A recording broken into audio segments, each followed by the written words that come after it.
Hello guys, welcome again to Bright Path. आपका मैं राघव शर्मा बहुत बहुत स्वागत करता हूं आज के लेक्चर में। आज हम लोग डिस्कशन करने वाले हैं सॉफ्टवेयर इंजीनियरिंग के यूनिट नंबर 1 का। पहले ही बता दूं यार, सॉफ्टवेयर इंजीनियरिंग ना बहुत ही थ्योरेटिकल सब्जेक्ट है। बहुत ही ज्यादा थ्योरेटिकल सब्जेक्ट है। मतलब जैसे हम लोग ईवीएस पढ़ते थे, जैसे हम लोग एमपी पढ़ते थे, उस तरह का सब्जेक्ट है। ठीक है। इससे जो क्वेश्चंस आते हैं, या तो थ्योरेटिकल क्वेश्चंस आएंगे, या फिर कुछ कुछ आपके न्यूमेरिकल क्वेश्चंस बनते हैं वो आएंगे। और न्यूमेरिकल ना बहुत ही कम आए हुए हैं। अगर आप पीवाईक्यूज को उठा के देखो, मुश्किल से एक आध न्यूमेरिकल देखने को मिलता है। तो मैं कहूंगा जो न्यूमेरिकल वाला टॉपिक है वो भी मैं अपनी तरफ से करवाऊंगा, जो इंपॉर्टेंट है उनको ज्यादा अच्छे से करवाऊंगा। लेकिन आपको अगर न्यूमेरिकल वाला पोर्शन समझ नहीं आ रहा, उसकी थ्योरी थ्योरी पढ़ के चले जाओ, वही आ रही है एग्जाम। ठीक है। पिछले 4 सालों में एक मुझे न्यूमेरिकल दिखा है सिर्फ, अन्यथा और कोई न्यूमेरिकल पूछा नहीं जा रहा है। तो थ्योरी पे फोकस करो। और थ्योरी भी ना ऐसी बहुत ही बोरिंग सी थ्योरी है। बहुत ही बोरिंग सी थ्योरी है। और इस सब्जेक्ट का अगर मैं कहूँ, इंडस्ट्री रेलेवेंस भी इतना नहीं है, बिकॉज हमारे सिलेबस में जो चीजें हैं वो इतनी इंडस्ट्री रेलेवेंट है नहीं। सिर्फ इसका, अगर ये सब्जेक्ट कहीं पे पूछा जाता है तो इसरो का एक एग्जाम होता है, उसके अंदर पूछा जाता है, वहां भी 3 मार्क्स का पूछा जाता है।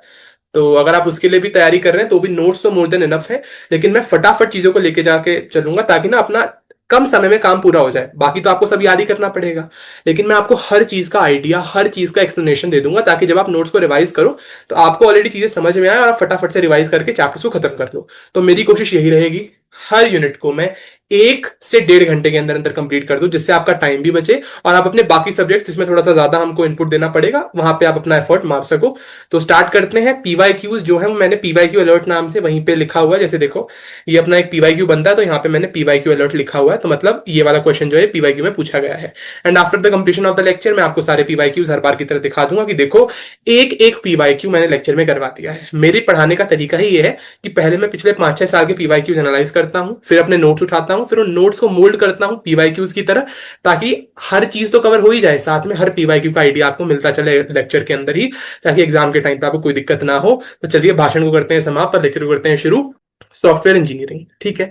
इसमें हम लोगों को डील किसके साथ करना है? हम लोग डील करेंगे यार, सॉफ्टवेयर तो हमें बनाना आ जाएगा, कोडिंग करनी तो हमें आ जाएगी, लेकिन जब तुम सॉफ्टवेयर को मार्केट प्लेस में रिलीज करोगे, कैसे करोगे? अगर आपने कभी वीएलसी मीडिया प्लेयर डाउनलोड किया हो, कोई गेम डाउनलोड की हो, विंडोज का एक्सपी एक्सप्लोरर, कोई कुछ ऐसा ऐप आपने डाउनलोड किया हो, तो आपने देखा होगा वहां लिखा आता है इंस्टॉल। और जब वो इंस्टॉल हो रहा होता है ना बच्चों, तो नीचे पहले आपको बोलता है एक्सेप्ट करो हमारे टर्म्स को, फिर बोलता है कि हमारी डॉक्यूमेंटेशन है, अगर आपको पढ़ना है कौन सी चीज कहाँ लिखी है तो उसको पढ़ो। मतलब जब आप किसी चीज को मार्केट में रिलीज करोगे ना, तो आप खाली अपने कोड को जाके वहां रिलीज नहीं कर दोगे, आप साथ साथ में उसके पीछे की क्या वजह है, आप उसको मार्केट में क्यों लाए, आप दूसरे से बेहतर क्यों हो, और क्या क्या कंट्रोल्स हैं आपकी। फॉर एग्जांपल, आज मैं जाऊं अगर वॉशिंग मशीन खरीदने जाऊं, तो वॉशिंग मशीन के बारे में एक मैनुअल मुझे मिलता है कि भाई अगर आप ये ऑपरेशन परफॉर्म करना चाहते हो ना, तो ये लो, वॉशिंग मशीन में ये वाला बटन है, इसको प्रेस करना, मैनुअल में लिखा हुआ है। इसी तरह से आप अपने सॉफ्टवेयर के अंदर कुछ चीज चेंज करना चाहते हो, तो मैनुअल में लिखा हुआ है।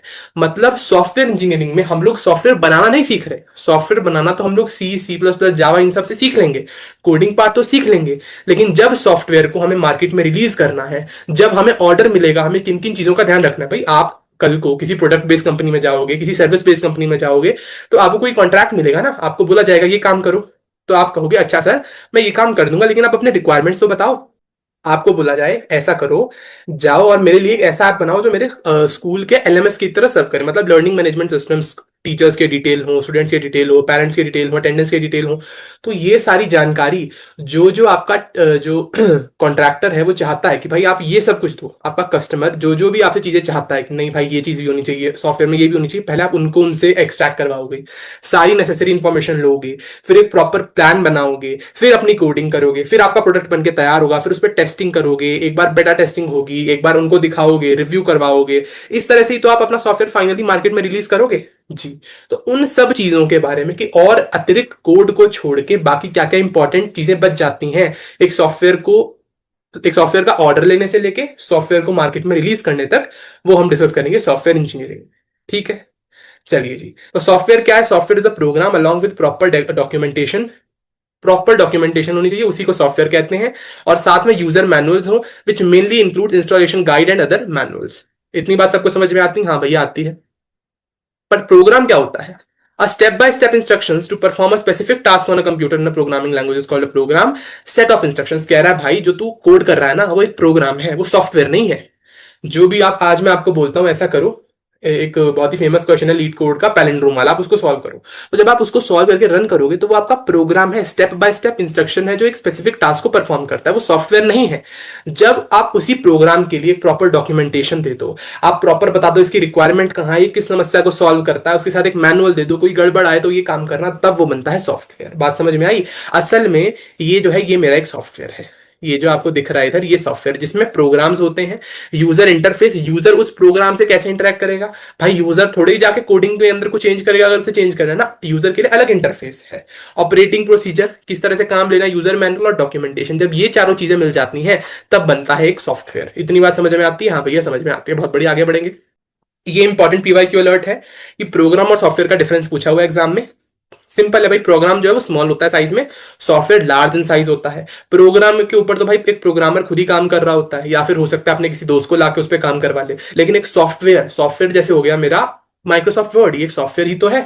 Microsoft Office, open office ORG, ये जूम जिससे मैं अभी वीडियो को रिकॉर्ड कर रहा हूं, ये सब क्या है? All these are my softwares. जिसको लार्ज नंबर ऑफ यूजर्स एक टाइम पे यूज करें वो होता है सॉफ्टवेयर। प्रोग्राम को तो एक सिंगल डेवलपर, भाई अभी मैं बैठूं और फटाफट से पैलिंड्रोम का कोड कर दूंगा।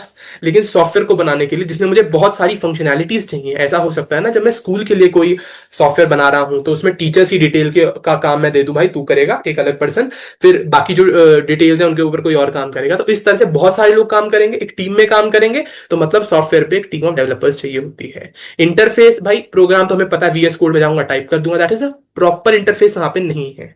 नॉर्मल जो हमारा वर्चुअल कोड होना चाहिए, एनवायरनमेंट होना चाहिए, आईडीई इंटीग्रेटेड डेवलपमेंट एनवायरनमेंट, उसमें हम लोग काम करते हैं। लेकिन सॉफ्टवेयर अगर आप देखो तो वो वेल डिजाइंड इंटरफेस है। मैंने वो बनाया ही इसलिए है ताकि यूजर को कोई दिक्कत ना। तो it is a well designed interface. Documentation, program की कोई डॉक्यूमेंटेशन नहीं होती, लैक्स प्रॉपर डॉक्यूमेंटेशन, जबकि सॉफ्टवेयर की वेल डॉक्यूमेंटेड और यूजर मैनुअल प्रिपेयर्ड होती है। एग्जांपल क्या है? Program for prime number, program for calculator, ये हो गया मेरा प्रोग्राम का एग्जांपल। और सॉफ्टवेयर का आप ले लो ओपन ऑफिस ओआरजी, ठीक है, या फिर जूम हो गया। All these are my softwares. Clear है इतनी बात? हाँ भैया बात समझ में आती है, बहुत बढ़िया। सॉफ्टवेयर डॉक्यूमेंटेशन क्या होता है? Software documentation includes all the descriptions, programs, diagrams, and instructions related to design, coding, testing, deployment of the software. अगर मैं आपसे कहूं आपको कंपाइलर डिजाइन पढ़ना है, या रुक जाओ, कंपाइलर डिजाइन नहीं, आपको सी प्लस प्लस पढ़नी है। सी प्लस प्लस आप पढ़ सकते हो, आप जाओगे यूट्यूब पे, कोड विद हैरी है, श्रद्धा दीदी है, बहुत सारे लोग हैं, उनकी वीडियो देखोगे और अपना काम आपका पूरा हो जाएगा। ओके, मैं कहता हूं आज से मैंने एक नई लैंग्वेज लॉन्च की है, लैंग्वेज का नाम है आर। अपने नाम पे मैंने आर नाम से लैंग्वेज लॉन्च कर दिया, जाओ जरा इसमें कोडिंग करो। कहोगे भैया कैसे करूं कोडिंग? बताओ तो कैसे करूं कोडिंग, मुझे थोड़ी पता है इसमें प्रिंट क्या फंक्शन है, इसके अंदर स्कैन का क्या फंक्शन है, ये सारी चीजें तो मुझे पता ही नहीं। कहां से पता चलेंगी? क्या इसके लिए कोड विद हैरी ने कोई वीडियो बनाई है? नहीं बनाई। क्या इसके लिए श्रद्धा दीदी ने कोई वीडियो बनाई है? नहीं बनाई। जब ये मैंने रिलीज की है, मैंने डेवलप की है, तो इसमें बच्चों जितनी भी चीजें होंगी स्कैन करने का, प्रिंट करने का, उन सब के लिए मैंने एक डॉक्यूमेंटेशन की होगी कि आप इस लैंग्वेज को किस तरह से यूज करोगे। तो जब भी आप कोई नई चीज मार्केट में लॉन्च कर रहे हो ना, उसके बारे में मार्केट में ऑलरेडी थोड़ी सारी इंफॉर्मेशन उपलब्ध है, नहीं है भैया? उसके बारे में जो कंपनी जो उसको रिलीज कर रही है, जो पर्सन उसको रिलीज कर रहा है, उसे एक डॉक्यूमेंटेशन देनी पड़ेगी कि अगर यूज करना चाहते हो तो इस तरह से यूज होगा। समझ गए बात को? हाँ भैया समझ गए। तो software documentation includes all the descriptions, programs, diagrams and instructions related to the design, coding, testing and deployment of the software. मैं पहले से बताऊंगा ना कि भाई अगर ये जो मेरी प्रोग्रामिंग लैंग्वेज है ये ऑब्जेक्ट ओरिएंटेड है, ये प्रोसीजरल है, हर चीज तो मैं बताऊंगा तभी तो तुम्हें पता चलेगी। ऐसे ही सी प्लस प्लस जो है उसको किसने बनाया था लैंग्वेज को? मुझे याद नहीं आ रहा सी प्लस को किसने बनाया था, बट आई गेस बजान स्ट्राउसवुप ने बनाया था। तो मान लो उन्होंने बनाई थी ये लैंग्वेज, तो उन्होंने लिखा होगा ना, उन्होंने लिखा होगा कि भाई सी प्लस प्लस जो है ऑब्जेक्ट ओरिएंटेड प्रोग्रामिंग लैंग्वेज है, इंट मिन आपको बनाना जरूरी पड़ेगा, मतलब उन्होंने एक डॉक्यूमेंटेशन दी होगी। आज अगर आप वेब डेवलपमेंट सीख रहे हो, आप लोग HTML CSS जावास्क्रिप्ट की, आपको हर एक चीज याद है? नहीं है भैया। मुझे जब किसी चीज की जरूरत पड़ती है, एक ये फंक्शन होता है देखो, मार्क्यूई, HTML में जो यूज करते होंगे उन्हें पता होगा। तो ये मार्क्यूई फंक्शन क्या करता है मुझे तो नहीं पता, तो इसके लिए मैं कहां जाऊंगा? HTML की डॉक्यूमेंटेशन में, बिकॉज उसमें लिखा होगा कि इस नाम का एक फंक्शन है जो कुछ कुछ काम करता है। तो सॉफ्टवेयर डॉक्यूमेंटेशन बहुत बहुत बहुत बहुत बहुत जरूरी है, क्योंकि it contains operating procedure, operate कैसे करना है, user manual, operation manual, which also provide software है क्या, उसको इंस्टॉल कैसे करना है, इफेक्टिवली यूज कैसे करना है, मैनेज और कंट्रोल कैसे करना है। बताओ, ये तो बेसिक सी बातें हैं, अगर मुझे नहीं भी पता होंगी भैया तो भी मैं जाके एग्जाम में लिख दूंगा। यस और नो, अगर ये सारी चीजें मैं नहीं भी नोट से, सिर्फ नोट से रिवाइज करके जाऊंगा तो भी लिख दूंगा, तो बहुत आसान सा चैप्टर है, बहुत आसान सा सब्जेक्ट है, ज्यादा इसमें लोड लेना है नहीं। ठीक है, इतनी बात सबको समझ में आ गई? सॉफ्टवेयर डॉक्यूमेंटेशन क्या होती है, सॉफ्टवेयर और प्रोग्राम में क्या डिफरेंस होता है, हाँ भैया समझ में आ गई। नेक्स्ट टॉपिक है सॉफ्टवेयर क्राइसिस। देखो क्या है, पहले पढ़ता हूं फिर समझाता हूं। Software crisis refers to the challenges and problems that emerged in the software industry during the early days of software development, and some of them still persist. These issues are increasing complexity, size, and demand for software system without a corresponding advancement in development techniques and management practices. पूछता है what are software crisis. भाई software crisis का मतलब है कि software से related क्या क्या समस्याएं हमारी इंडस्ट्री को फेस करनी पड़ रही हैं। आप इस चैप्टर को पढ़ रहे हो, आपके पास या तो सीएससी है या तो आईटी है या आईटी, इस तरह के सब्जेक्ट्स हैं। मतलब आप एक इंटीग्रल पार्ट हो सॉफ्टवेयर इंडस्ट्री के, आप ही फ्यूचर हो सॉफ्टवेयर इंडस्ट्री की, तो आपको पता होना चाहिए कि सॉफ्टवेयर इंडस्ट्री क्या क्या समस्याओं को फेस कर रही है। इसमें सबसे बड़ी समस्या ये है कि सॉफ्टवेयर के ऊपर लोड बढ़ता ही जा रहा है, बढ़ता ही जा रहा है, बढ़ता ही जा रहा है। और जो लोग सॉफ्टवेयर बनाएंगे वो लोग हमारे पास बहुत कम है। आप कहोगे नहीं भैया इंडिया में तो बहुत है, लेकिन क्या उनके पास स्किल्स हैं? नहीं है भैया, स्किल्स नहीं है उनके पास। हमको प्रोजेक्ट बनाने हैं बहुत बड़े बड़े, और उतने इंटेलिजेंट लोग, उतने स्किल्ड लोग हमारे पास है नहीं। डिमांड बढ़ती जा रही है, ठीक है, और असल में तो टीम भी बढ़ती जा रही है, लेकिन क्या उनके पास स्किल्स हैं? नहीं है। तो ये सारे मेरे सॉफ्टवेयर क्राइसिस हैं। तो सॉफ्टवेयर क्राइसिस का मतलब है चैलेंजेस ऐसे तो सॉफ्टवेयर इंडस्ट्री फेस कर रही है। देखते हैं कौन कौन सी सॉफ्टवेयर क्राइसिस इस समय चल रही है। तो सबसे पहली सॉफ्टवेयर क्राइसिस जो है बच्चों, that is project delays. Projects में डीले होता जा रहा है, होता जा रहा है। Many software projects fail to meet the deadline due to poor planning and unrealistic time estimates. कभी कभी क्या होता है, जैसे मैं आपको बताता हूँ, एक कंपनी थी, अब तो खैर बंद होने वाली है, बायजूस, आप लोगों ने नाम सुना होगा। वो लोग ना फोन कर करके पेरेंट्स को बोलते थे आपका बच्चा जो है वो क्या कम इंटेलिजेंट है, उसके कम मार्क्स आते हैं, कोई बात नहीं हमारा ले लो, और हम खटाखट से जैसे ही आप हमारा बैच परचेज करोगे अगले दिन से ही आपका जो बच्चा है वो इतना इंटेलिजेंट हो जाएगा, इतने उसके मार्क्स आएंगे, हम लोग ऐसे पढ़ाते हैं वैसे पढ़ाते हैं। ऐसा ऐसा होता था, बहुत सारे बच्चों को फोन भी आया होगा, लेकिन क्या वो पढ़ा पाए? उस तरह से नहीं पढ़ा पाए। भाई प्रोजेक्ट डिलेज हो क्यों रहे हैं? क्योंकि बहुत सारी कंपनीज हैं, उनके पास कोई कस्टमर आता है, कस्टमर कहता है जी देखो मैं ना दो तीन जगह से पूछ के आया हूँ, कॉन्ट्रैक्ट लेके आया हूँ, बाकी सब कह रहे हैं कि हम लोग 3 महीने में दे देंगे, हम लोग 2 महीने में आपका काम पूरा करके दे देंगे। वो कहता है अच्छा सर 1 महीने में कह रहा है, मैं आपको 29 दिन में दे दूंगा। मतलब ताकि आपको ऑर्डर मिल जाए, इसलिए आप कर क्या रहे हो, इसलिए आप ध्यान ही नहीं दे रहे, आप बोल क्या रहे हो, आप ऐसी अनरियलिस्टिक टाइम एस्टिमेट दे देते हो कि मैं इतनी जल्दी करके दे दूंगा। तो इस वजह से प्रोजेक्ट डिले होता है। प्रोजेक्ट डिले होता है तो उससे क्या होता है, कस्टमर का विश्वास सॉफ्टवेयर इंडस्ट्री में कम होता है। कॉस्ट ओवररन्स, ताकि आपको ऑफर मिल जाए इसलिए आप लोग पहले ही कम प्राइस को कोट कर देते हो। इससे क्या होता है, बजट जो है वो ऑफन एक्सीड कर जाता है और फाइनेंशियल लॉसेस भी लग जाते हैं। कि मैंने उसको बोल दिया कि मैं तुम्हें 20 रुपए में काम करके दे दूंगा, असल में काम होना 25 रुपए में था, लेकिन मैंने उसको 20 बोल दिया। यस और नो, तो वो मुझे 20 ही देगा, लेकिन मेरे 25 लग गए, मतलब मेरा 5 रुपए का लॉस हो गया। तो इसको आप समझो कि सॉफ्टवेयर इंडस्ट्री में ऐसे कितने काम हो रहे होंगे जो बजट से ऊपर चले जाते हैं। लो क्वालिटी, भाई कभी कभी ऐसा होता है कि आपने सॉफ्टवेयर जो था वो बग से फुल, एरर से फुल और डिफेक्ट से फुल दे दिया। मतलब कि ऐसा सॉफ्टवेयर जिसमें इतने एरर हैं, इतने बग्स हैं, इतने डिफेक्ट्स हैं, आपने वो दे दिया यूजर को। तो लो क्वालिटी आप चीजें दे रहे हो यूजर को, ये भी एक सबसे बड़ी सॉफ्टवेयर क्राइसिस है। अनरिलायबल सिस्टम्स, यूजर ने कहा भाई मुझे अपनी ऐप लॉन्च करनी है, आपने ऐप बना के दे दी, ऐप पे 10 लोग आए, 12 लोग आए, जैसे ही 15 लोगों का जो लोड है ऐप के ऊपर आया, ऐप ही बंद हो गया, ऐप ही आपका खत्म हो गया। तो इसको क्या बोलते हैं, सॉफ्टवेयर सिस्टम कभी कभी अनस्टेबल भी होते हैं और फेल हो जाते हैं एक्चुअल यूजेज के वक्त, तो अनरिलायबल होते हैं सिस्टम। मेंटेनेंस डिफिकल्टीज, आपने बहुत बढ़िया बहुत तगड़ा ऐप बना के दे दिया, उसके बाद आपने अपनी पूरी टीम को ले ऑफ कर दिया, आपने कहा निकलो भाई निकलो यहां से, और हुआ क्या, ऐप में आ गई दिक्कत। अब मेंटेनेंस कैसे करोगे बताओ जरा। मान लो जिसने कोड लिखा वो कंपनी छोड़ के चला गया, अब बाकी लोग हैं जिनको कोड के बारे में कुछ पता नहीं, वो लोग कैसे, उनके पास स्किल्स नहीं है, तो वो कैसे आपका मेंटेनेंस करेंगे? यस और नो। मान लो आपने एक ऐसा प्रोग्राम, आपने एक ऐसा ऐप बना दिया, ऐसा सॉफ्टवेयर बना दिया जिसकी आपने डॉक्यूमेंटेशन ही नहीं की, जिसने बनाया वो आदमी मर गया, अब नया पर्सन आया, नया पर्सन आया, क्या उसे पता है कि कोड किस चीज के लिए क्या लिखा है? नहीं भैया, जब डॉक्यूमेंटेशन थी नहीं तो उसे पता कैसे चलेगा? पहले आपने डिजाइन नहीं बनाया। तो इन सब चीजों से क्या होता है, मेंटेनेंस में डिफिकल्टीज आती हैं। समझ गए बात को? जी भैया। पुअर डॉक्यूमेंटेशन, जब पुअर डॉक्यूमेंटेशन करोगे, डॉक्यूमेंटेशन पूरा नहीं करोगे, तो जो नया पर्सन आएगा उसे तो पता ही नहीं चलेगा ना ऐप में हुआ क्या है। अगर कोई एरर आ गया, कोई बग आ गया, उसे फिक्स कैसे करना है, जब उसको बेसिक ही नहीं पता उस प्रोग्राम के बारे में, उस ऐप के बारे में, उस सॉफ्टवेयर के बारे में, तो वो कैसे बग्स को फिक्स करेगा? समझ रहे हो ना। फिर है mismatch with user requirement. User ने बोला मुझे झूला चाहिए, आपने यूजर को सोफा दे दिया। इस तरह की चीजें हो रही हैं। यूजर बोल रहा है मुझे चाहिए भैया ऐसा सिस्टम जिससे मैं लाइव क्लासेस कंडक्ट करूं, बढ़िया बढ़िया, आपने उसको ऐसा सिस्टम दे दिया जो सिर्फ रिकॉर्डेड क्लासेस को सपोर्ट करता है।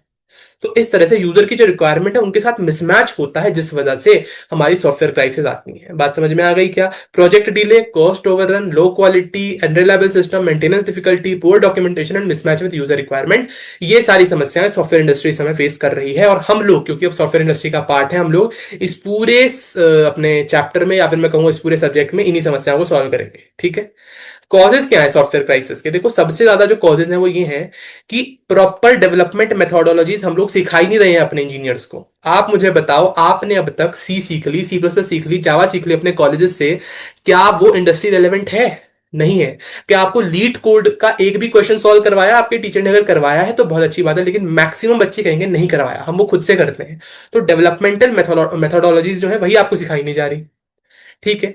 रैपिडली आपकी टेक्नोलॉजिकल डिमांड्स जो है वो चेंज हो रही हैं। आज आई मेरे पास लेटर से सी शार्प मैंने सीखी, कह रहे हैं नहीं यार अब सी शार्प का जमाना गया, अब तो डेविन एआई आ गया, अब आप डेविन सीखो। भैया हर दिन तो टेक्नोलॉजी इस तरह से चेंज होती जा रही है। प्रोजेक्ट मैनेजमेंट लोग अच्छी नहीं कर पा रहे, इस वजह से सॉफ्टवेयर क्राइसिस होती है। भाई डेवलपर और यूजर, यूजर ने मांगा कुछ, आप उसको कुछ छोड़ दे रहे हो, मतलब आप यूजर की बात ही नहीं समझे थे अच्छे से।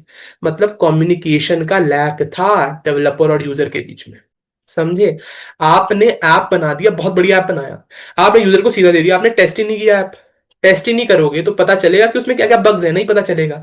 जब यूजर यूज करेगा तब वो बताएगा भैया मेरा यहाँ पे क्लास नहीं चल रही, यहाँ पे मेरा लैग हो रहा है, तो फिर तुम कहोगे अच्छा जी आता हूं मैं। आपने पहले टेस्टिंग कर ली होती तो क्या ये सारी चीजें होती? नहीं होती, आपको पहले ही बग्स का पता चल जाता। क्योंकि आप लोग स्टैंडर्ड टेस्टिंग और वैलिडेशन नहीं कर रहे, इस वजह से सॉफ्टवेयर क्राइसिस हो रही है।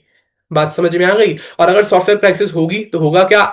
जाके लास्ट में भैया फाइनेंशियल लॉस होगा कंपनी को, लॉस ऑफ ट्रस्ट होगा। यस और नो? और इंक्रीज होगी demand for structured and reliable development practices, अच्छे लोगों की डिमांड होगी। अब फाइनेंशियल लॉसेस होंगे, आपका ट्रस्ट जो है वो खत्म होगा, कंपनी के प्रति जो ट्रस्ट था वो खत्म होगा। और डिमांड जो है वो अब इंक्रीज होगी, डिमांड जो है वो इंक्रीज होगी कि भाई आओ और कोई अच्छा ऐप हमको बना के दो। तो अब इन सॉफ्टवेयर क्राइसिस का सॉल्यूशन क्या है? उसका सॉल्यूशन है कि आपको सॉफ्टवेयर इंजीनियरिंग नाम का सब्जेक्ट पढ़ाया जाए, जिसमें हम लोग जितने सॉफ्टवेयर क्राइसिस हैं सबसे डील करने के बारे में समझते हैं। बात समझ में आ गई? हाँ भैया बात समझ में आ गई। So to overcome the software crisis, the discipline of software engineering was introduced. It provides structured development methodologies, well defined life cycle models, testing, documentation, ये सब चीजें कैसे करनी है वो सब हम सीखेंगे। टूल्स एंड टेक्निक्स को quality assurance and project management के लिए किस तरह से यूज करना है वो भी हम लोग समझेंगे। इतनी बात समझ में आ गई क्या? हाँ भैया इतनी बात समझ में आ गई। तो क्राइसिस याद है ना? डिमांड इंक्रीज होती जा रही है, कॉम्प्लेक्सिटी इंक्रीज होती जा रही है, चैलेंजेस इंक्रीज होते जा रहे हैं। वही सेम हमारे पास टूल्स हैं, वही सेम मेथड्स हैं, वही सेम वर्कफोर्स है। तो ये लोग नई नई चीजों को कैसे डेवलप करेंगे? भैया जो आज से 20-30 साल पहले की एक टेक्नोलॉजी सीख के बैठा है, क्या वो नई चीज को डेवलप कर पाएगा? नहीं कर पाएगा, वो तो अपने पुराने ख्यालों में ही रहेगा ना। यस और नो? तो हमेशा हमें अपने आप को डरना नहीं है कभी भी कि नई टेक्नोलॉजी सीखेंगे। अरे भाई सीखनी है, आप सॉफ्टवेयर इंडस्ट्री में हो तो आपको सीखना है, तभी आपका काम चलेगा, वरना नहीं चलेगा। ठीक है? तो सॉफ्टवेयर क्राइसिस क्या होता है? यस, किस तरह से कॉज होता है, और उससे हमें क्या क्या डिसएडवांटेजेस होते हैं अगर सॉफ्टवेयर क्राइसिस हो तो, और उसको कैसे सॉल्व करना, ये हम लोगों ने पढ़ा। और हमें पता चला कि हमें सॉफ्टवेयर इंजीनियरिंग उसके लिए पढ़नी पड़ेगी अगर सॉफ्टवेयर क्राइसिस को सॉल्व करना है। ठीक है? तो यहां डिफाइन किया हुआ है what is software engineering. It is the systematic application of engineering principles and methods to design development to the design development testing and maintenance of software products. एक ऐसी इंजीनियरिंग प्रिंसिपल्स का सेट समझ लो है जो हमें बताता है डिजाइन कैसे करना है सॉफ्टवेयर के बारे में, यूजर की रिक्वायरमेंट को कैसे समझना है, फिर टेस्टिंग कैसे करनी है, और आगे जब मैंने यूजर को प्रोजेक्ट डिलीवर कर दिया तो हमेशा उसकी मेंटेनेंस किस तरह से करनी है, जिससे कभी भी सॉफ्टवेयर क्राइसिस ना हो, हमें फाइनेंशियल लॉस ना हो, कंपनी का जो भी अपना ट्रस्ट है वो सब पे बना रहे, इस तरह से। मतलब आप अगर सॉफ्टवेयर इंजीनियर हो, आपकी एक कंपनी है, तो आपको सॉफ्टवेयर इंजीनियरिंग समझनी ही पड़ेगी, तभी आपका जो सॉफ्टवेयर आप लॉन्च करोगे वो अच्छे से परफॉर्म कर पाएगा, अन्यथा वो फेल हो जाएगा। ठीक?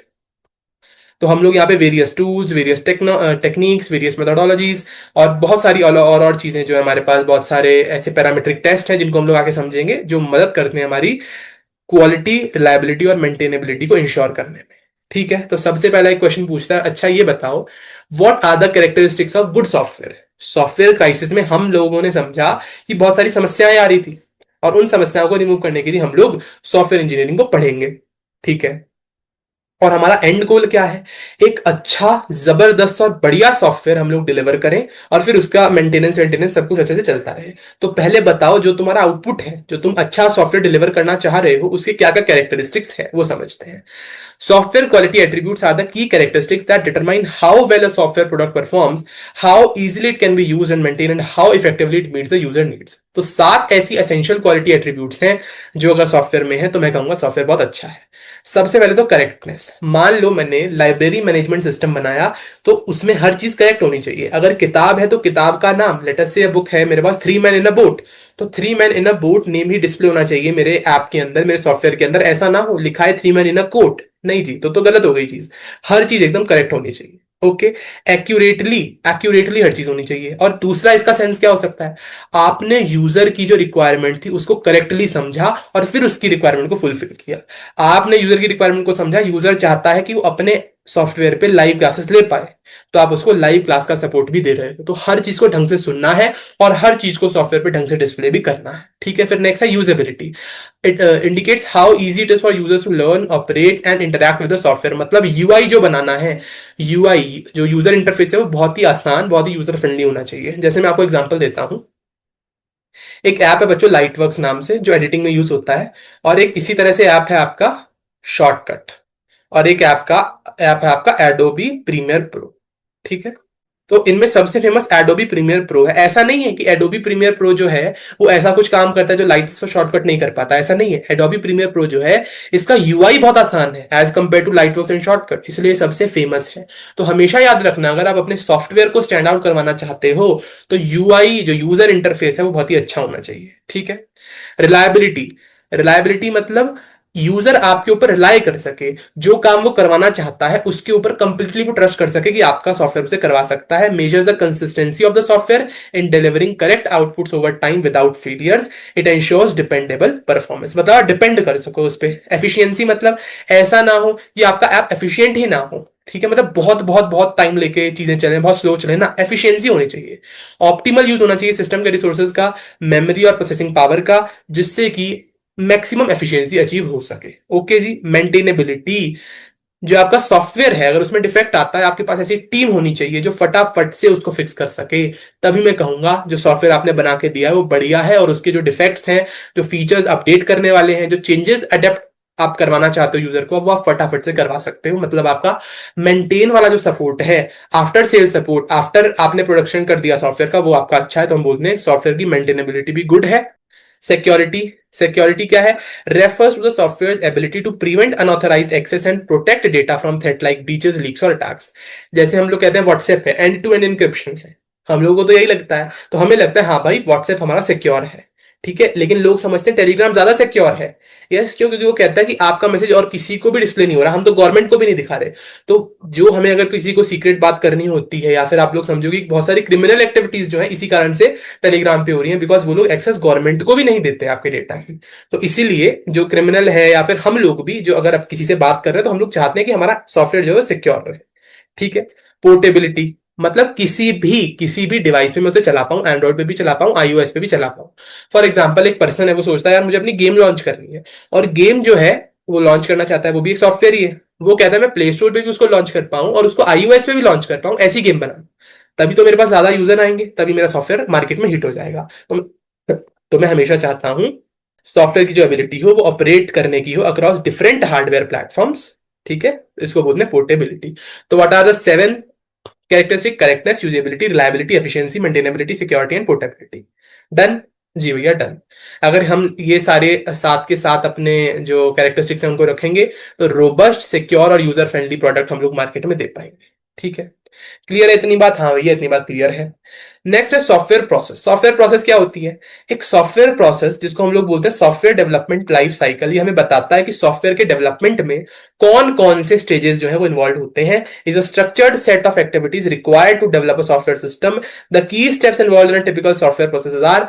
ये सारे जो की स्टेप्स हैं ये आपको याद रखने हैं, क्योंकि यही हमारे सारे वो वाले फेजेस हैं जिसमें एक सॉफ्टवेयर की डेवलपमेंट की जाती है। फॉर एग्जाम्पल मैंने आपसे कहा नींबू पानी बनाओ, तो क्या करोगे? नींबू काटोगे, यस, नींबू को निचोड़ोगे, गिलास में डालोगे, उसके बाद भैया उसमें पानी डालेंगे, फिर चीनी डालेंगे, फिर उसके बाद हम लोग उसमें नमक डालेंगे और फिर मिक्स करके नींबू पानी पी लेंगे। तो अगर सॉफ्टवेयर बनाना है तो क्या क्या करेंगे वो समझते हैं, आइए।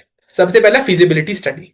फिजिबिलिटी स्टडी फर्स्ट स्टेप है, हम लोग असेस करेंगे कि जो प्रपोज सॉफ्टवेयर है वो प्रैक्टिकली और फाइनेंशियली वायबल भी है या नहीं। पहले ये चेक करेंगे कि सच में उसका यूज भी कहीं पे होगा या नहीं होगा।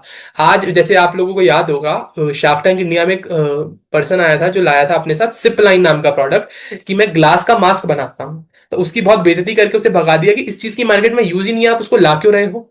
यस और नो।